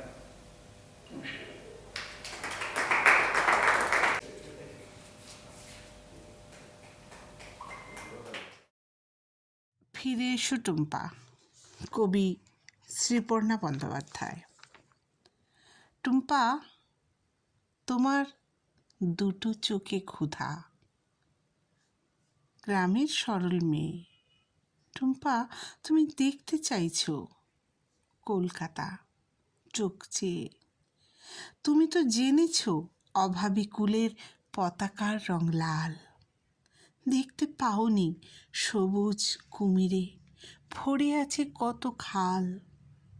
কোথায় যাচ্ছ এক মুঠো খেতে ওই ছেলেটির সাথে? তুমি নিশ্চিত বাড়িতে ফিরতে পারবে আবার রাতে? বেহাত হবে না ভাইজানেদের তার হাত ঘুরে, সেখান থেকেও হারিয়ে যাবে না পশ্চিমে আরো দূরে। তুমি যে এসেছ তরুণ রক্তে, কত না উন্মাদনা। বিপ্লব হবে, তুমি খেতে পাবে সাম্যের বন্দনা। স্বর্গের পথ ওদের জন্য, তোমার জন্য ক্ষয়। শান্তির দূত দাবি যার মুখে, বুকে গণিমত রয়। বিপ্লব মানে জেহাদ জেনেছ, আপোষহীনের যুদ্ধ। জেহাদের মানে রক্তপাতের পরে করা কারারুদ্ধ। কালো আবরণে সব কিছু ঢেকে কোমল চামড়াখানি। তুমি নিশ্চিত তীক্ষ্ণ ছুরিতে হবে না অঙ্গহানি? ধর্মদ্রোহী ধর্মোন্মাদ একসাথে বেশ চলে। তুমি কি ভেবেছ সেই পথে হেঁটে যেতে পারো রসাতলে? তুমি ভাই বলে ভাবতেই পারো ভাইজান কয় কারে। পৌরষ নিয়ে নিজের ভগ্নী তাকেও যে ভোগ করে। টুম্পা, তোমার বিগ্রেডের ভিড় যদি হয়ে থাকে দেখা, পতাকাধারীর হাতটা ছাড়িয়ে ফিরে এসো একা একা।